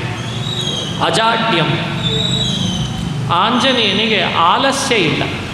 ಜಾಡ್ಯ ಅಂದರೆ ಆಲಸ್ಯ, ಅಜಾಡ್ಯ ಅಂದರೆ ಆಲಸ್ಯ ತೊರೆದವ ಅಂತ ಅರ್ಥ. ಯಾವುದೇ ಕೆಲಸ ಹೇಳ್ರಿ ಉತ್ಸಾಹದಿಂದ ಮಾಡ್ತಾನೆ. ಭಾರಿ ಉತ್ಸಾಹ, ಜಾಡ್ಯ ಇಲ್ಲ. ಕೆಲವರು ನೋಡ್ರಿ ಬೆಳಗ್ಗೆ ಏಳಲಿಕ್ಕೆ ಆಲಸ್ಯ. ಎಷ್ಟು ಸಲ ನಾನು ನೋಡಿರ್ತೀನಲ್ಲ, ಅಲಾರಾಮು 1 ಸಲ 2 ಸಲ 3 ಸಲ ಅದು ಪಕ್ಕದಲ್ಲೇ ಇಟ್ಕೊಂಡಿರ್ತಾರೆ. ಮತ್ತೆ ಬಡಿತಾರೆ, ಮತ್ತೆ ಮಲಗ್ತಾರೆ, ಮತ್ತೆ ಬಡಿತಾರೆ, ಮತ್ತೆ ಬಡಿದ ಕೂಡಲೇ ಅದು ಆಫ್ ಆಗ್ತದೆ, ಮತ್ತೆ ಮಲಗ್ತಾರೆ. ಈಗೀಗೆಲ್ಲ ಅಲಾರಾಮ್ಗಳು 1, 2, 3, 4, 5 ಸಲ ಇಟ್ಕೊಂಡು ಮಲ್ಕೊಂಡಿರ್ತಾರೆ. ಈಗ ಅಂಥ ಅಲಾರಾಮ್ ಬಂದಿದೆ ಅಲ್ವಾ, ಡಿಜಿಟಲ್ ಅಲಾರಾಮ್. ಅದು 5 ಗಂಟೆಗೆ 1, 5:15 1, 6 ಗಂಟೆಗೆ 1, ಕೊನೆಗೆ 7 ಗಂಟೆ 8 ಗಂಟೆ ಆದಾಗಲೂ ಮತ್ತೆ ಬಡಿತಾರೆ, ಮತ್ತೆ ಮಲಗ್ತಾರೆ. ಹೇಳೋದಕ್ಕೆ ಇಷ್ಟು ಆಲಸ್ಯ ಅಂದರೆ ಇನ್ನು ಜೀವನದೊಳಗೆ ನಾವೇನು ಸಾಧನೆ ಮಾಡೇವು? ಆಂಜನೇಯನಿಗೆ ಆಲಸ್ಯ ಅನ್ನೋದೇ ಇಲ್ಲ, ಜಾಡ್ಯ ಇಲ್ಲ, ದೇಹದೊಳಗೆ ಜಾಡ್ಯ ಇಲ್ಲ. ಕೆಲಸದಲ್ಲಿ ಬುದ್ಧಿಯಲ್ಲಿ ಜಡತೆ ಬರ್ತಿರಲಿಲ್ಲ. ಅವನು ಸದಾ ಉತ್ಸಾಹಿ, ಅತ್ಯುತ್ಸಾಹಿ. ಅದಕ್ಕೆ ಅವನ ವ್ಯಕ್ತಿತ್ವ ಅಷ್ಟು ಎತ್ತರ ಇದೆ ಅಂತ ಹೇಳ್ತಾರೆ ಮಹಾನುಭಾವರು. ಬೇರೆಯವರಿಗಾದರೆ 1 ಸಲ ಸಂಜೀವಿನಿ ಪರ್ವತ ಹೀಗೆ ತೊಗೊಂಡು ಬಂದಂತೆ, ತೊಗೊಂಡು ಬಂದು ಇಳಿಸಿದ ಮೇಲೆ ರಾಮ ಹೇಳ್ದ, ರಾಕ್ಷಸರೆಲ್ಲರೂ ಥಳಿಸಿದ್ದಾರೆ ಕಪಿಗಳನ್ನು. ಅಷ್ಟು ಥಳಿಸಿದ್ದಕ್ಕೆ ದೇಹದಲ್ಲಿ ಗಾಯಗಳಾಗಿದ್ದಾವೆ, ಕೈ ಮುರಿದಿದ್ದಾವೆ, ಕಾಲು ಮುರಿದಿದ್ದಾವೆ. ಅವುಗಳಿಗೆಲ್ಲ ಔಷಧೋಪಚಾರ ಆಗಬೇಕು. ಹನುಮಂತ ಈ ಸಂಜೀವಿನಿ ಪರ್ವತದ ಔಷಧಿಗಳನ್ನೆಲ್ಲ ಅವರಿಗೆಲ್ಲ ಹಚ್ಚಬೇಕು ಅಂತಂದರೆ ರಾಮ ಇಷ್ಟು ಹೇಳಿದ್ದೇ ತಡ. ಆಂಜನೇಯ ಆ ಪರ್ವತದ ಹತ್ತಿರ ಹೋಗಿ ಗಾಳಿಯನ್ನು ಊದಿದ್ದಂತೆ. ತನ್ನ ಮುಖದ ಗಾಳಿಯನ್ನು ಊದಿದರೆ ಆ ಪರ್ವತದ ಮೇಲೆ ಬೀಸಿ ಬಂದ ಸಂಜೀವಿನಿ ಪರ್ವತದ ಮೇಲೆ ಬಂದ ಗಾಳಿ ಎಲ್ಲ ಕಪಿಗಳನ್ನು ಎಬ್ಬಿಸಿಬಿಡ್ತಂತೆ. ಮಲಗಿದವರು ಎದ್ದಾಗಿ ಎದ್ದುಬಿಟ್ರಂತೆ. ಅಲ್ರಿ, ಸಾವಿರಾರು ಕಪಿಗಳನ್ನು ಔಷಧೋಪಚಾರ ಮಾಡಲಿಕ್ಕೆ ಅಂತ ಹೊರಟ್ರೆ ಎಷ್ಟೊತ್ತಾಗ್ತದೆ ಕೆಲಸ. ಯುದ್ಧ ನಡಿಬೇಕಲ್ಲ ಮುಂದೆ. ಒಂದು ಕ್ಷಣದಲ್ಲೇ ಮುಗಿಸಿದ. ಆಂಜನೇಯನಿಗೆ ರಾಮ ಹೇಳ್ದ, ಏನು ಕೆಲಸ ಮಾಡಿದೆಯೋ ಆಂಜನೇಯ, ಎಲ್ಲ ಕಪಿಗಳು ಎದ್ದಾಯಿತು, ಈ ಪರ್ವತ ಇಲ್ಲೇ ಇಡಬೇಡ. ನಾಳೆ ಇದನ್ನು ತೊಗೊಂಡು ಮತ್ತೆ ಯಾರಾದರೂ ಬಿಸ್ನೆಸ್ ಮಾಡಲಿಕ್ಕೆ ಹೋಗ್ತಾರೆ. ಗೊತ್ತಿತ್ತು ರಾಮನಿಗೆ ಆಯುರ್ವೇದದ ಬಿಸ್ನೆಸ್ಸು ಭಾರಿ ವಿಚಿತ್ರ. ಈಗೆಲ್ಲ ಏನು ಮಾಡಿದರೂ ಬಿಸ್ನೆಸ್ಸು, ಎಲ್ಲ ವ್ಯವಹಾರ. ಏನಾದರೂ ಕೇಳಿದರೆ ಅದರ ಅಭಿವೃದ್ಧಿ ಅಂತ ಹೆಸರಿಟ್ಟಿರ್ತಾರೆ ಅದಕ್ಕೆ ನಾವೇನು ಮಾತಾಡಬಾರ್ದು ಅಂತ. ದೇವರು ವ್ಯವಹಾರ, ದೇವಸ್ಥಾನ ವ್ಯವಹಾರ, ಎಲ್ಲ ವ್ಯವಹಾರ ಆಯಿತು. ಬಹಳ ವಿಚಿತ್ರ ಇದೆಲ್ಲ. ಅದು ಭಾರತೀಯರಿಗೆ ಈ ಮನೋಭಾವ ಬರಲಿಕ್ಕೆ ಶುರು ಆಯಿತು. ಆಂಜನೇಯನಿಗೆ ರಾಮ ಅಂದೇ ಹೇಳ್ದ, ಅಲ್ಲಿದ ತೊಗೊಂಡು ಬಂದೆಲ್ಲ ವಾಪಸ್ ಇಟ್ಟು ಬಂದ್ಬಿಡು ಅಂತ. ಇಲ್ಲದೇ ಇದ್ದರೆ ಮತ್ತಿನ್ನು ದುರುಪಯೋಗ ಮಾಡ್ಕೊತಾರೆ. ಈಗ ಬೇರೆಯವರಾಗಿದ್ದರೆ ಏನು ಮಾಡ್ತಿದ್ರು ಹೇಳಿ ನೋಡೋಣ. ಅಲ್ಲೋ ತರೋದೇ ಈಗ ತಂದಿದ್ದೀನೋ ರಾಮ, ಸ್ವಲ್ಪ ತಡ್ಕೋ, ಪುರುಸೊತ್ತಿಲ್ಲೇ ನಿನಗೆ, ತೊಗೊಂಡು ಬಾ ಅಂತಿ, ಇಟ್ಟು ಬಾ ಅಂತಿ, ಎಷ್ಟು ಸಲ ಹೋಗೋದೋ ಹಿಂಗೆ ಅಂದ್ಬಿಡ್ತಿದ್ರು. ಇತ್ತೀಚೆಗೆಲ್ಲ ಹುಡುಗರು ಹಂಗೆ ಸುಮ್ಮನೆ ಒಂದು ಪುಸ್ತಕ ತೊಗೊಂಡು ಬಂದು ಕೊಟ್ಟು ಹೀಗೆ ಓದಿದ ಮೇಲೆ ವಾಪಸ್ ಕೊಟ್ಟರು ಅಲ್ಲೇ ಇಡು ಅಂದರೆ ಏನು ನಿನ್ನ ಆಳೇನು ನಾನು ಎಷ್ಟು ಸಲ ಹೇಳ್ತೀಯ ಕೆಲಸ, ಹೀಗೆಲ್ಲ ರೇಗ್ತಾರೆ. ಆಂಜನೇಯ ನೋಡಬೇಕು, 5,000 ಯೋಜನ ಹಾರಿದಾನೆ, ಬೆಟ್ಟವನ್ನು ಕಿತ್ತಿ ತಂದಿದ್ದಾನೆ. 100 ಯೋಜನದ ಬೆಟ್ಟ ಕ್ಷಣದಲ್ಲಿ ತಂದಿದ್ದಾನೆ. ಕಪಿಗಳು ರಾಕ್ಷಸರು ಇದ್ದ ಸ್ಥಳದಲ್ಲಿ ಲಂಕೆಗೆ ತಂದು ರಾಮ ಹೇಳ್ದ, ಮತ್ತೆ ವಾಪಸ್ ಇಟ್ಟು ಬಂದುಬಿಡೋ ಆಂಜನೇಯ, ಬೇಡ ಇಲ್ಲಿ ಅಂತ. ಆಂಜನೇಯ ಏನು ಮಾಡಿದ, ಅಲ್ಲೇ ಹೋಗಿ ಹಾರಿ ತೊಗೊಂಡೋಗಿ ಇಟ್ಟು ಬರ್ಬೋದಾಗಿತ್ತು. ಲಂಕೆಯಲ್ಲಿ ನಿಂತವನು ನಿಂತಲ್ಲೇ ನಿಂತು ಎಸದ್ದಂತ. ನಾನು ಪ್ರಾಕ್ 5,600 ವ್ಯವಹಿತಮಮಿತಂ ಯೋಜನೈ ಪರ್ವತಂ ತ್ವಂ ಯಾವತ್ ಸಂಜೀವನಾದ್ಯೌಷಧ ನಿಧಿಮಧಿಕ ಪ್ರಾಣಲಂಕಾಮನೈಷೀ. ಅಲ್ಲಿದ ಎಸದರೆ ಆ ಬೆಟ್ಟ ಅದೊಂದು ಶಿಖರ ಭಾಗ, ಕೆಳಗೆಲ್ಲ ಬೆಟ್ಟ, ಮೇಲಿನ ಶಿಖರ ಕಿತ್ತಿ ತಂದಿದ್ದ.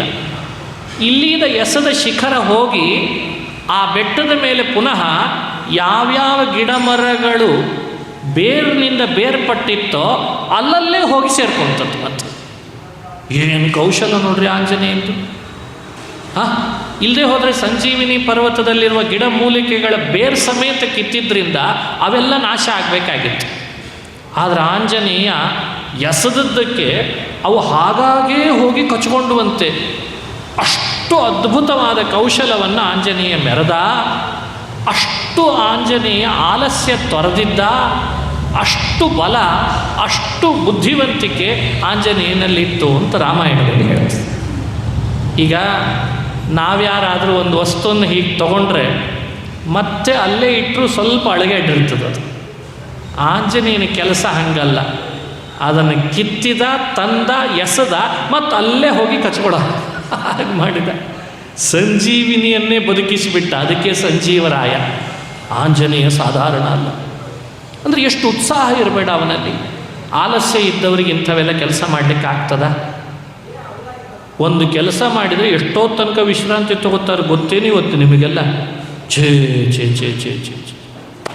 ಇನ್ನೊಂದು ಕೆಲಸ ಮಾಡಲಿಕ್ಕೆ, ಒಂದು ಕೆಲಸ ಮಾಡಿದ ಮೇಲೆ ಮಧ್ಯದಲ್ಲಿ ವಿಶ್ರಾಂತಿಯ ಕಾಲ ಎಷ್ಟಿರ್ತದೆ? 10 ತಾಸು ಕೆಲಸ ಮಾಡಿದರೆ 20 ತಾಸು ವಿಶ್ರಾಂತಿ. ಮುಂದೆ 10 ತಾಸು ಕೆಲಸ ಮಾಡಬೇಕಾದ್ರೆ ಈ ಪರಿ ವಿಶ್ರಾಂತಿ ಪಡೆದ್ರೆ ಹಣೆ ಬಾರಿ ಏನಾಗಬೇಕು? ಇದೆಲ್ಲ ಆಂಜನೇಯನ ವಿಚಿತ್ರವಾದ ಅಜಾಡ್ಯತೆಯ ಲಕ್ಷಣ. ಅಜಾಡ್ಯಂ ವಾಕ್ಪಟುತ್ವಂಚ, ಕೊನೆ ಗುಣ ಆಂಜನೇಯನ ಕೊನೆ. ಮತ್ತೊಂದು ಗುಣ ಇದು ನೋಡಿ, ಕೊನೆಯದಿದೆ. ಬುದ್ಧಿರ್ಬಲಂ ಯಶೋಧೈರ್ಯಂ ನಿರ್ಭಯತ್ವಂ ಅರೋಗತಾ ಅಜಾಡ್ಯಂ ವಾಕ್ಪಟುತ್ವಂಚ. ವಾಕ್ಪಟುತ್ವ ಅಂದರೆ ಏನು? ಮಾತಿನ ನೈಪುಣ್ಯ. ಮಾತಿನಲ್ಲಿ ಒಂದು ನಿಪುಣತೆ ಇದೆ. ಯಾರೂ ಅಂಥ ಮಾತುಗಳನ್ನು ಆಡಲಿಕ್ಕೆ ಸಾಧ್ಯ ಇಲ್ಲ. ಒಂದು ಮಾತಾಡಿದ ಆಂಜನೇಯ ಅಂದರೆ ಎದುರುಗಡೆ ಇದ್ದ ವ್ಯಕ್ತಿ ಆ ಕೆಲಸದಲ್ಲಿ ತೊಡಗಲೇಬೇಕು. ಅವನೇನೂ ಎದುರು ವಾದಿಸೋ ಹಾಗೇ ಇಲ್ಲ. ಅಷ್ಟು ಮಾತಿನಲ್ಲಿ ಅವನಿಗೆ ಆ ಅದ್ಭುತವಾದ ಹಿಡಿತ ಇದೆ. ಕೆಲವರು ಮಾತಾಡ್ತಿರ್ತಾರೆ. ನಮ್ಮೂರು ಉತ್ತರ ಕರ್ನಾಟಕ. ಅಲ್ಲಿ ಒಂದು ಮಾತು ಹೇಳೋದಿದೆ. ಯಾರೋ ಒಬ್ಬರು ಮಾತಾಡ್ತಾ ಇದ್ದರೆ ಅವರು ಅತೀ ಮಾತಾಡಿದರೆ ಬೈಯುವಾಗ ಅಂತಿರ್ತಾರೆ, ಏನಂತ, ರೊಕ್ಕ ಕೊಟ್ಟು ಬಿಡಿಸ್ಕೊಂಬಂದೆವು ಮಾರಾಯ, ಅದೇನು ಮಾತಾಡ್ತಾನೋ ಅವ, ಛೇ ಛೇ ಛೇ ಛೇ ಛೇ. ಹಾಗೆ ದುಡ್ಡು ಕೊಟ್ಟು ಮಹಾರಾಯ ನೀ ಮಾತಾಡೋದು ಸಾಕು ಮಾಡಪ್ಪ, ಕೇಳಲಿಕ್ಕಾಗಲ್ಲ, ದುಡ್ಡು ಕೊಟ್ಬಿಟ್ಟು ನೀವು ಹೋಗ್ರಿ ಸಾಕು ಅಂತ. ಹಾಗೆ ಕೆಲವ್ರ ಮಾತು ಕೇಳಲಿಕ್ಕಾಗಲ್ಲ, ಏನೂ ಇರಲ್ಲ ಅದರೊಳಗೆ, ಏನೇನಿರಲ್ಲ, ಅಲ್ಲಿ ಮೋಟಿವೇಟ್ ಮಾಡ್ತಿರಲ್ಲ, ಸ್ಫೂರ್ತಿ ಇರಲ್ಲ, ಶಕ್ತಿ ಇರಲ್ಲ, ಮನಸ್ಸಿಗೆ ನಾಡ್ತಿರಲ್ಲ, ನಿದ್ರೆ ಬರ್ತಾ ಇರ್ತದೆ. ಕೆಲವ್ರು ಮಾತು ಕೇಳ್ತಾ ಇದ್ರು ಅಲ್ಲಲ್ಲೇ ನಿದ್ದೆ ಹೋಗ್ತಾ ಇರ್ತಾರೆ, ನಿದ್ದೆ ಬಂದುಬಿಡ್ತದೆ. ಮಾತೆಲ್ಲ ಮುಗಿದ ಮೇಲೆ ಒಳ್ಳೆ ನಿದ್ದೆ ಆಗಿರ್ತದೆ. ಇದೇ ಫಲ. ಮಾತು ಕೆಲವರಿಗೆ ನಿದ್ದೆ ಬರೆಸ್ತದೆ, ಕೆಲವ್ರ ಮಾತಿನಲ್ಲಿ ಸ್ಫೂರ್ತಿ ಇರಲ್ಲ, ಕೆಲವ್ರ ಮಾತಿನಲ್ಲಿ ಸತ್ವ ಇರಲ್ಲ. ಇತ್ತೀಚೆಗೆ ಮಾತಾಡೋರು ಜಾಸ್ತಿ ಆಗಿದ್ದಾರೆ ಮೊಬೈಲ್ನಲ್ಲಿ, ನಿಜವಾಗಿ ಎದುರುಗಡೆ ಮಾತಾಡಲ್ಲ, ಏನು ಮಾತಾಡ್ತಾರೆ, ಯಾರಿಗೂ ಸತ್ವ ಇಲ್ಲ, ಎಲ್ಲರೂ ಮಾತಾಡ್ತಾರೆ. ಅಲ್ಲಿ ಧರ್ಮ ಇಲ್ಲ, ಹೋಗಲಿ ಅರ್ಥ ಇಲ್ಲ, ಕಾಮನೂ ಇಲ್ಲ, ಎಲ್ಲ ಅಶ್ಲೀಲ, ಅಸಹ್ಯ, ಜೊಳ್ಳು ಮಾತು. ಹಿಂದಿನವ್ರ ಮಾತು ಅಂದರೆ ಭಾಳ ಅದಕ್ಕೆ ಅಂತಿರ್ತಾರಲ್ಲ, ಮುತ್ತು ಒಡೆದ್ರೆ ಹೋಯಿತು, ಮಾತಾಡಿದರೆ ಹೋಯಿತು ಅಂತಂತಿದ್ದ. ಹಿಂದಿನವರು ಬಹಳ ವಿಶೇಷವಾಗಿ ನಮಗೆ ಚಿಂತನೆ ಮಾಡಿಕೊಟ್ರು. ಮಾತು ಯಾವಾಗಲೂ ಬೆಳ್ಳಿ, ಮೌನ ಯಾವಾಗಲೂ ಬಂಗಾರ ಅಂತಿದ್ರು. ಇವೆಲ್ಲ ನಿಮಗೆ ಕೇಳಿರಬೇಕು. ರಾಮಾಯಣನೂ ಒಂದರ್ಥದಲ್ಲಿ ಇದನ್ನೇ ಹೇಳಿದರು. ರಾಮಾಯಣದ ಮಾತುಗಳನ್ನೇ ತೆಗೆದು ಹಿರಿಯರೆಲ್ಲ ನಮಗೆ ಕನ್ನಡದಲ್ಲಿ ಹೀಗೆ ಕೊಟ್ರಷ್ಟೇ.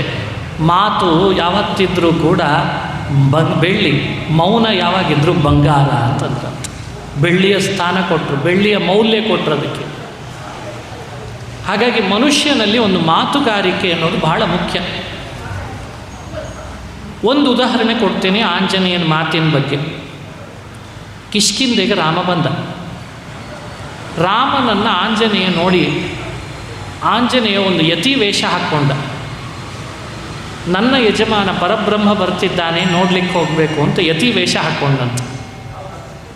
ರಾಮ ಹತ್ರ ಬರ್ತಿರ್ಲಿಕ್ಕೆ ಆಂಜನೇಯ ರಾಮನ ಬಳಿಗೆ ಹೋಗಿ ಅವನಿಗೆ ನಮಸ್ಕಾರ ಮಾಡಿ, ಸಾಷ್ಟಾಂಗ ನಮಸ್ಕಾರ ಮಾಡಿ ಭಕ್ತಿಯಿಂದ ರಾಮನನ್ನು ಕಂಡ. ರಾಮ ಕೆಳಗೆ ಕುಳಿತಿದ್ದಾನೆ, ಲಕ್ಷ್ಮಣನೂ ಇದ್ದಾನೆ. ಹನುಮಂತ ಮಾತನಾಡಲಿಕ್ಕೆ ಶುರು ಮಾಡಿದ್ದಂತೆ.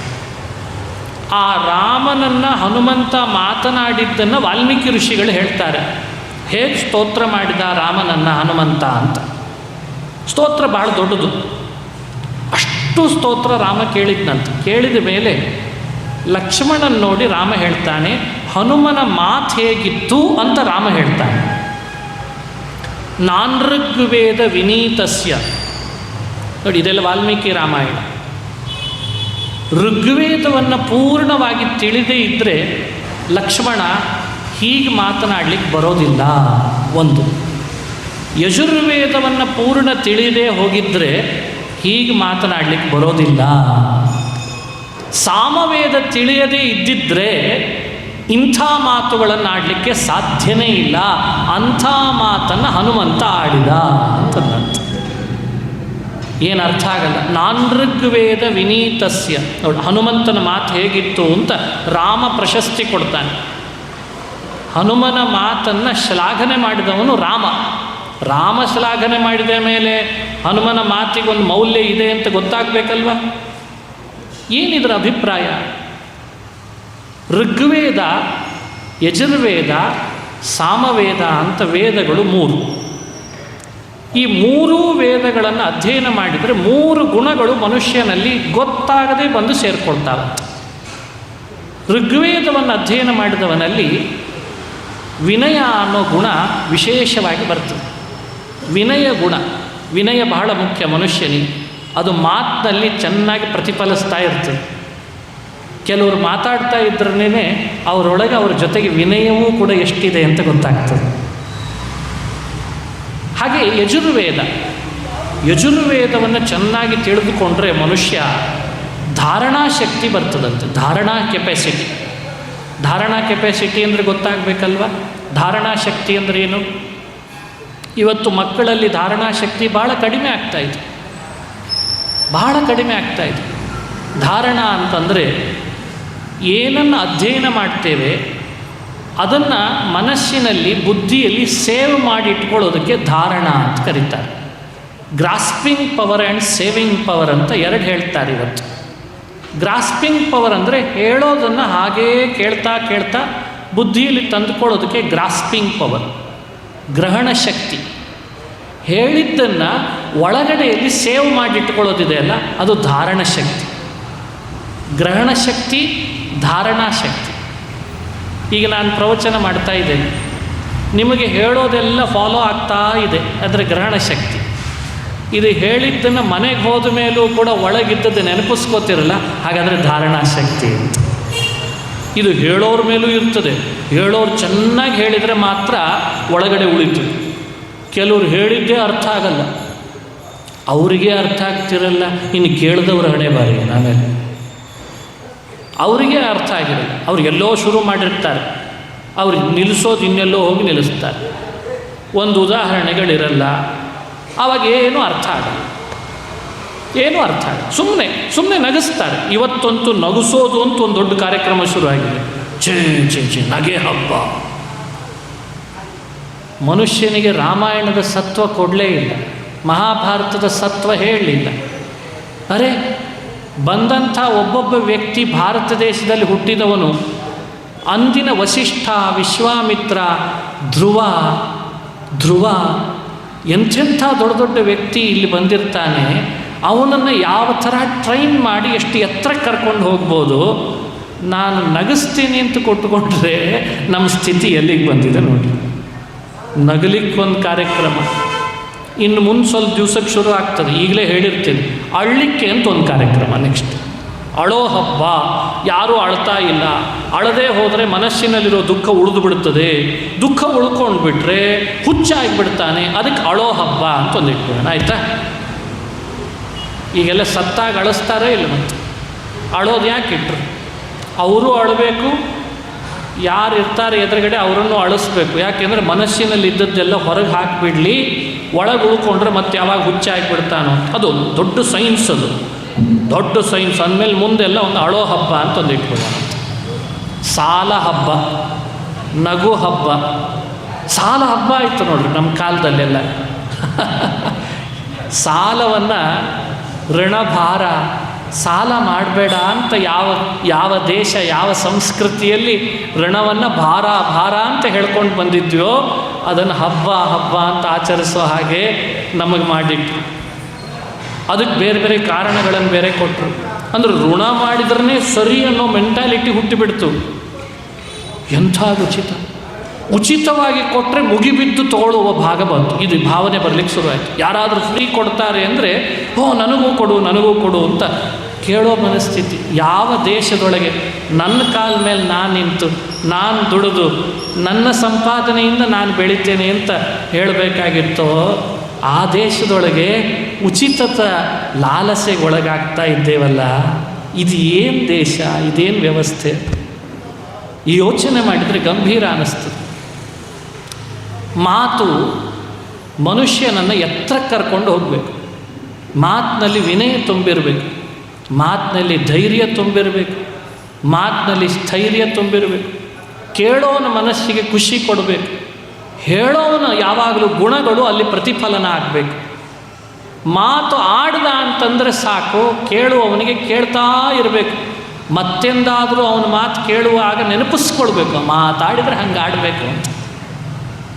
ಎಂಥ ಅದ್ಭುತ! ರಾಮ ಹೇಳ್ತಾನೆ, ಧಾರಣಾ ಶಕ್ತಿ ಆಂಜನೇಯನಲ್ಲಿ ಎಷ್ಟಿದೆ ನೋಡೋ, ಅವನ ಮಾತಿನಿಂದ ಗೊತ್ತಾಗ್ತದೆ ಲಕ್ಷ್ಮಣ ಅಂತಂದಂತೆ ರಾಮ. ಇದು ಧಾರಣಾ ಶಕ್ತಿ. ಅಷ್ಟು ಸುಲಭ ಅಲ್ಲ ಧಾರಣಾ ಶಕ್ತಿ. ಹಾಗೆ ಸಾಮವೇದವನ್ನು ಚೆನ್ನಾಗಿ ನಾವು ಪಠಣ ಮಾಡಿದರೆ ಒಳ್ಳೆ ಜ್ಞಾನ ಬರ್ತದೆ, ಪ್ರಜ್ಞಾಶಕ್ತಿ, ಒಳ್ಳೆ ಜ್ಞಾನ ಬರ್ತದೆ.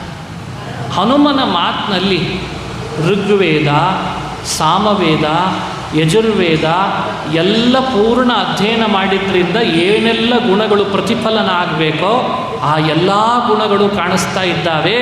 ಅದು ಅವನ ಮಾತುಗಾರಿಕೆ ಅಂತ ಒಂದು ಅಪಶಬ್ದವನ್ನು ಆಡಿರಲಿಲ್ಲಂತ ಹನುಮಂತ. ಬಹಳೊತ್ತು ಮಾತಾಡಿದ್ದಾನೆ ರಾಮನ ಸ್ತೋತ್ರ ಮಾಡುವಾಗ. ನಕಿಂಚಿದ ಅಪಶಬ್ದಿತ, ಒಂದು ಸಂಧಿ ವ್ಯತ್ಯಾಸ ಮಾಡಲಿಲ್ಲ, ಒಂದು ಮಹಾಪ್ರಾಣ ವ್ಯತ್ಯಾಸ ಆಗಲಿಲ್ಲ, ಒಂದು ಅಲ್ಪ ಪ್ರಾಣ ವ್ಯತ್ಯಾಸ ಆಗಲಿಲ್ಲ, ಒಂದು ಕಡೆ ಧ್ವನಿ ವ್ಯತ್ಯಾಸ ಆಗಿಲ್ಲ, ಏರಿಳಿತ ವ್ಯತ್ಯಾಸ ಆಗಿಲ್ಲ. ಸ್ಪೇಸ್ ಅಂದರೆ ಸಂಹಿತ, ಆ ಒಂದು ಶಬ್ದ ಆಡಿದ ಮೇಲೆ ಇನ್ನೊಂದು ಶಬ್ದ ಆಡಲಿಕ್ಕೆ ಸ್ವಲ್ಪ ಗ್ಯಾಪ್ ಬೇಕು, ಅದು ವ್ಯತ್ಯಾಸ ಆಗಿಲ್ಲ. ಎಡವಲಿಲ್ಲ, ತೊಡಕಾಗಲಿಲ್ಲ, ಅವಸರ ಮಾಡಿಕೊಳ್ಳಿಲ್ಲ. ಈ ರೀತಿ ಹನುಮಂತನ ಮಾತಿತ್ತು. ನಕಿಂಚಿದ ಅಪಶಬ್ದಿತಂ ಅಂತಂದರು, ಒಂದು ಅಪಶಬ್ದ ಆಡಲಿಲ್ಲ. ಇದು ಹನುಮಂತನ ಮಾತುಗಾರಿಕೆ ಅಂತ ರಾಮಶ್ಲಾಘನೆ ಮಾಡ್ತಾನೆ. ಇದು ಆಂಜನೇಯನ ಗುಣ ಅಂದರೆ ಸಾಧಾರಣ, ಇದು ವಾಕ್ಪಟುತ್ವ. ಇನ್ನು ರಾಮನ ಮಾತು, ಇದು ಹನುಮನ ಮಾತು ಹೀಗಿತ್ತು ಅಂತ ರಾಮ ಹೇಳೋದು ಒಂದು ಭಾಗ. ಇನ್ನೊಂದು ಕಡೆ ಹೇಳ್ತಾರೆ, ಸುಗ್ರೀವ ರಾಮನ ಕಡೆಯಿಂದ ಉಪಕಾರ ಮಾಡಿಸ್ಕೊಂಡ, ಬಹಳ ಉಪಕಾರ ಮಾಡಿಸ್ಕೊಂಡ ರಾಮನ ಕಡೆಯಿಂದ. ವಾಲಿನ ಕೊಲ್ಲಿಸಿದ, ರಾಮನ ಕಡೆಯಿಂದ ಕಪಿಗಳ ರಾಜ್ಯವನ್ನು ತಾನೇ ತಗೊಂಡ. ವಾಲಿನ ಕೊಲ್ಲುವ ಮುನ್ನವೇ ಸುಗ್ರೀವ ಮಾತು ಕೊಟ್ಟಿದ್ದ ರಾಮನಿಗೆ, ರಾಮ ಸೀತೆಯನ್ನು ಹುಡುಕೊಳ್ಳೋ ಜವಾಬ್ದಾರಿ ನಂದು, ವಾಲಿನ ಕೊಂದು ಕಪಿರಾಜನನ್ನಾಗಿ ಮಾಡೋ ಜವಾಬ್ದಾರಿ ನಿಮ್ಮದು. ಹಿಂಗಿಬ್ಬರು ಒಪ್ಪಂದ ಮಾಡಿಕೊಂಡು ಮಾಡಿದ್ದು. ವಾಲಿನ ಕೊಂದ ರಾಮ. ಆಮೇಲೆ ಸುಗ್ರೀವನಿಗೆ ಕಪಿಗಳ ರಾಜ್ಯದೊಳಗೆ ರಾಜ್ಯಭಾರ ಮಾಡು ಅಂತ ರಾಜನನ್ನಾಗಿ ಮಾಡಿಸಿದ. ರಾಮ ಬರಲಿಲ್ಲ, ರಾಜ್ಯಾಭಿಷೇಕಕ್ಕೆ ರಾಮ ಬರಲಿಲ್ಲ. ಯಾಕೆಂದರೆ ವನವಾಸ ಮಾಡ್ತಾ ಇದ್ದೇನೆ, ನಾನು ಪಟ್ಟಾಭಿಷೇಕಕ್ಕೆ ಬರೋದಿಲ್ಲ ಅಂತ ಲಕ್ಷ್ಮಣನ ಕೊಟ್ಟು ಕಳಿಸಿ ಸುಗ್ರೀವನಿಗೆ ಕಪಿರಾಜ್ಯದ ಅಭಿಷೇಕ ಮಾಡಿಸಿದ, ರಾಜನನ್ನು ಮಾಡಿಬಿಟ್ಟ. ಕಪಿರಾಜನಾದ ಸುಗ್ರೀವ. ಕಪಿರಾಜನಾದಾಗ ಚಾತುರ್ಮಾಸ್ಯ ಬಂತಂತೆ. ಈಗಲೂ ಕಾಲ ನಡೀತಾ ಇರೋದು ಯಾವುದಿದು? ಇದು ಚಾತುರ್ಮಾಸ್ಯ. ಈ ಕಾಲದಲ್ಲಿ ಹೆಚ್ಚು ಓಡಾಡೋದಿರಲ್ಲ. ರಾಮ ಒತ್ತಟ್ಟಿಗೆ ಕುಳಿತಿದ್ದಾನೆ. ಇಂದಲ್ಲ ನಾಳೆ ಸುಗ್ರೀವ ಕಪಿರಾಜ್ಯದೊಳಗೆ ರಾಜನಾದ ಮೇಲೆ ನಾನು ಮಾಡಿದ ಉಪಕಾರಕ್ಕೆ ನನ್ನ ಹತ್ರ ಬಂದೇ ಬರ್ತಾನೆ. ಸೀತೆಯನ್ನು ಹುಡುಕೋದು ಏನು ಮಾಡೋಣ ಅಂತ ಯೋಜನೆ ಮಾಡೇ ಮಾಡ್ತಾನೆ ಅಂತ ರಾಮ ಕಾಯ್ತಾ ಇದ್ದಾನೆ. 1 ತಿಂಗಳು ಕಳೀತು, 2 ತಿಂಗಳು ಕಳೀತು, 3 ತಿಂಗಳು ಕಳೀತು, 4 ತಿಂಗಳು ಕಳೆದ್ರೂ ಕೂಡ ಸುಗ್ರೀವ ಏನು ಪತ್ತೆನೇ ಇಲ್ಲ ರಾಮನ ಹತ್ರ. ರಾಮ ಅಲ್ಲೇ ಇದ್ದಾನೆ, ಸುಗ್ರೀವ ಇಲ್ಲೇ ಮೆರಿತಾ ಇದ್ದಾನೆ. ತಾನು ತನ್ನ ಹೆಂಡತಿ ಜೊತೆಗೆ ಆರಾಮಿದ್ಬಿಟ್ಟ ಸುಗ್ರೀವ. ತನ್ನ ಹೆಂಡತಿ ಜೊತೆಗೆ ಇದ್ದಂತೆ, ಕಪಿಗಳ ಜೊತೆಗೆ ರಾಜ್ಯಭಾರ, ರಾಜ ಅಂತಾಗಿಬಿಟ್ಟು ರಾಮನನ್ನೇ ಪೂರ್ಣ ಮರ್ತು ಬಿಟ್ಟ.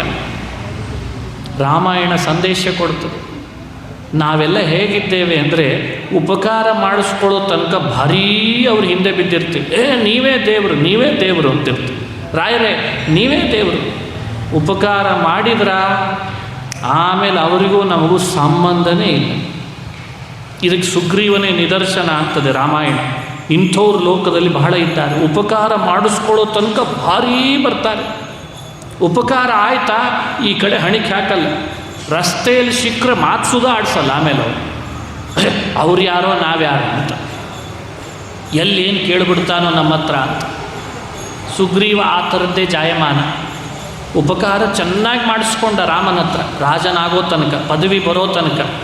ಈಗೆಲ್ಲ ಅಂಥವ್ರು ಬಹಳ ಇದ್ದಾರೆ, ನೋಡಿರ್ತೀರಿ ನೀವೆಲ್ಲ. ನನಗಿಂತ ಚೆನ್ನಾಗಿ ನಿಮಗೆ ಗೊತ್ತಿರ್ತದೆ. ದುಡ್ಡಿಸ್ಕೋತಾರೆ, ಪ್ರಚಾರಕ್ಕೆ ಅಂತ ಬರೆಸ್ಕೊಳ್ತಾರೆ, ತಾವು ಎಲೆಕ್ಷನ್ನಲ್ಲಿ ಗೆಲ್ತಾರೆ, ಆಮೇಲೆ ಶಾಸಕರಾಗ್ತಾರೆ, ಮಂತ್ರಿ ಆಗ್ತಾರೆ, ಆಮೇಲೆ ನಿಮ್ಮ ಕಡೆಗೆ ಹಣಿಕೆ ಹಾಕಲ್ಲ. ಮುಗೀತು, ನಾವೇನು ಶಾಸಕರು, ನಾವು ಮಂತ್ರಿ ಅಂತ ಬಿಟ್ಟು. ಸುಗ್ರೀವ ಹಾಗೆಯೇ ಮಾಡಿದ್ನಂತೆ. ಎಲ್ಲ ಮಾಡಿಸ್ಕೊಂಡ, ರಾಮನ ಕಡೆಗೆ ಬರಲೇ ಇಲ್ಲ. 4 ತಿಂಗಳು ಕಳೀತು. ಇನ್ನೂ ಸುಗ್ರೀವ ಬರ್ತಿಲ್ಲ ಅಂದಾಗ ಆಂಜನೇಯನ ಮನಸ್ಸಿನಲ್ಲಿ ಬಂತಂತೆ, ಹೀಗೆ ಬಿಟ್ಟರೆ ಸುಗ್ರೀವ ಇನ್ನು ದಾರಿಗೆ ಬರಲ್ಲ ಅಂತ. ಆವಾಗ ಬಂದು ಆಂಜನೇಯ ಸುಗ್ರೀವನಿಗೆ ಒಂದು ಮಾತು ಹೇಳ್ತಾನೆ. ರಾಮಾಯಣದಲ್ಲಿ ಬರ್ತದೆ, ಸುಗ್ರೀವ ರಾಮನ ಕೆಲಸ ಮಾಡಿಕೊಡ್ತೇನೆ ಅಂತ ಹೇಳಿದ್ದಿ, ಮೈಮರ್ತಿದ್ದಿ, ನೀನು ಭೋಗದಲ್ಲಿ ಮೈಮರ್ತಿದ್ದಿ, ನೀನಾಗಿ ರಾಮನ ಕೆಲಸ ಮಾಡಲಿಕ್ಕೆ ಅಂತ ಬರ್ತೀಯೋ ಅಥವಾ ನಾನಾಗಿ ನಿನ್ನ ಕಡೆಯಿಂದ ಮಾಡಿಸ್ಲೋ ಅಂತ ಕೇಳಿದ್ದಂತ ಒಂದು ಸಲ. ನನಗೆ ಎರಡೂ ಬರ್ತದೆ. ನೀನಾಗಿ ಮಾಡಿದರೆ ಸರಿ, ಇಲ್ಲ ಮಾಡಿಸು ಅಂತ ಹೇಳಿದರೆ ನಿನ್ನ ಕಡೆಯಿಂದ ಹೇಗೆ ರಾಮನ ಕೆಲಸ ಮಾಡಬೇಕು ಅಂತ ನನಗೆ ಗೊತ್ತಿದೆ, ಹೀಗೆ ಭೋಗದಲ್ಲಿ ಮುಂದುವರೆದ್ರೆ ಎಚ್ಚರಿಕೆ ನಿನಗೆ ಅಂತ ಇಷ್ಟನ್ನಂತೆ ಗದ ಗದ ನಡಿಗೆ ಸುಗ್ರೀವ ಬಿಲ್ಲು ಬಾಣ ಹಿಡ್ಕೊಂಡು ಓಡಿ ರಾಮನ ಪಾದಕ್ಕೆ ಬಂದು ನಮಸ್ಕಾರ ಮಾಡಿ ಕ್ಷಮೆ ಕೇಳಿದ್ದ. ತಪ್ಪಾಯಿತು, ಆಂಜನೇಯನ ಮಾತಿನಿಂದ ನನಗೆ ಬುದ್ಧಿ ಬಂತು, ನಂದೇನೋ ಆಗೋಯ್ತು ಅಪರಾಧ, ಭೋಗದಲ್ಲಿ ಮೈಮರೆತೆ, ಈಗ ನಾನು ಕಪಿಗಳನ್ನು ಕರೆಸ್ತೇನೆ ಅಂತ ಹೇಳಿ ತಕ್ಷಣ ಕಪಿಗಳನ್ನು ಕರೆಸಿದ. ಆವಾಗ ಯೋಚನೆ ಮಾಡಿದ ಅಂತ ರಾಮಾಯಣದಲ್ಲಿ ಬರ್ತದೆ. ಆ ಮಾತಿನಲ್ಲಿದ್ದ ಧೈರ್ಯ, ಆ ಗಾಂಭೀರ್ಯ ಸುಗ್ರೀವನಂಥ ಕಪಿರಾಜನ ಮನಸ್ಸಿನೊಳಗೆ ನಡುಕ ಹುಟ್ಟಿಸಿಬಿಡ್ತಂತೆ. ಕರ್ತವ್ಯ ಪ್ರಜ್ಞೆ ಮರೆತಿದ್ದ, ಉಪಕಾರವನ್ನು ಮರೆತಿದ್ದ. ಇದು ಮನುಷ್ಯನಿಗೆ ಮಾತಾಡಿದರೆ ಆಗಬೇಕಾದ ಫಲ. ಯಾವ ವ್ಯಕ್ತಿ ಕರ್ತವ್ಯ ಪ್ರಜ್ಞೆ ಮರೆತಿರ್ತಾನೆ, ಯಾವ ವ್ಯಕ್ತಿ ದಾರಿ ತಪ್ಪಿರ್ತಾನೆ, ಯಾವ ವ್ಯಕ್ತಿ ಸದಾ ಭೋಗದಲ್ಲಿ ರತನಾಗಿರ್ತಾನೆ, ಅಂಥವನನ್ನು ಒಂದು ಮಾತಾಡಿದರೆ ಆ ಧ್ವನಿ ಆ ವ್ಯಕ್ತಿಯನ್ನು ಮತ್ತೆ ಕರ್ತವ್ಯದಲ್ಲಿ ರೂಢಿಸ್ತದೋ ಅದು ನಿಜವಾಗ್ಲೂ ಮಾತು ಅಂತಂದ್ರೆ. ಮಾತಾಗಿರಬೇಕು. ಹನುಮಂತನ ಮಾತು ಹಾಗಿತ್ತೆ ಅಂತ ಹೇಳ್ತಾರೆ ರಾಮಾಯಣದಲ್ಲಿ. ಬುದ್ಧಿರ್ಬಲಂ ಯಶೋ ಧೈರ್ಯಂ ನಿರ್ಭಯತ್ವಂ ಅರೋಗತಾ ಅಜಾಡ್ಯಂ ವಾಕ್ಪಟುತ್ವಂಚ ಹನುಮತ್ ಸ್ಮರಣಾತ್ ಭವೇತ್. ನೋಡಿ, ಇದೊಂದೇ ಶ್ಲೋಕ ಎಷ್ಟೊತ್ತಾಯಿತು ಉಪನ್ಯಾಸ, ಎಷ್ಟು ಅರ್ಥಗರ್ಭಿತವಾದದ್ದು. ನಾನು ಮುಂದೆ ಹೇಳಬೇಕಾದ ರಾಮಾಯಣದ ಕಥೆಗಳೆಲ್ಲ ಸಂಕ್ಷಿಪ್ತವಾಗಿ ಈ ಶ್ಲೋಕದಲ್ಲೇ ನೀವು ಆಲೋಚನೆ ಮಾಡಲಿಕ್ಕೆ ಬರ್ತದೆ. ಅಷ್ಟು ಅದ್ಭುತವಾದ ಶ್ಲೋಕ.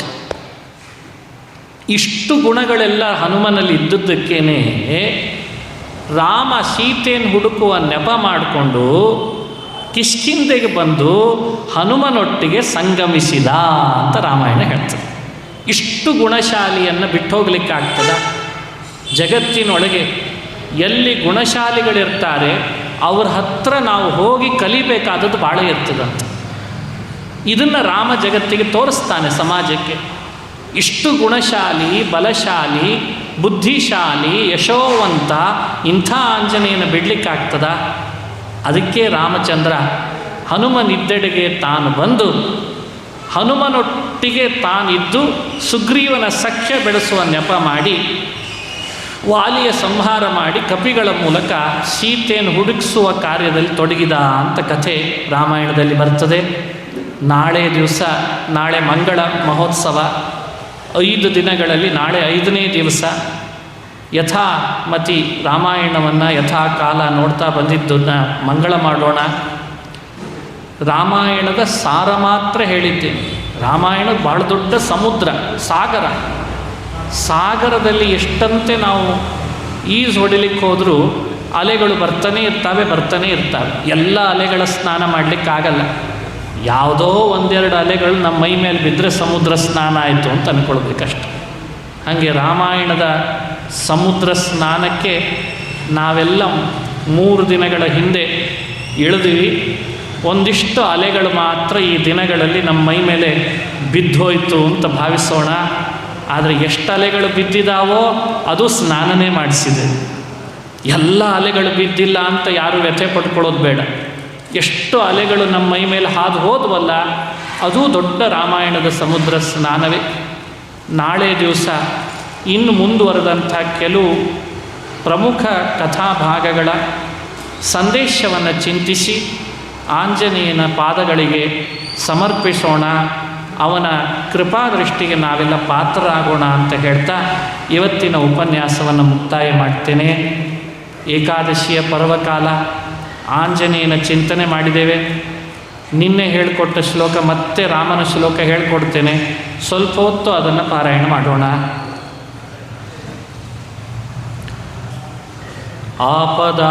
ಆಪದಾಮಪಹರ್ತಾರಂ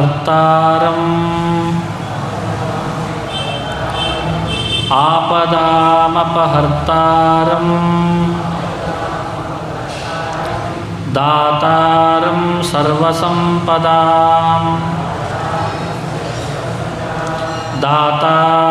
ಸರ್ವಸಂಪದಾಂ ಲೋಕಾಭಿರಾಮಂ ಶ್ರೀರಾಮಂ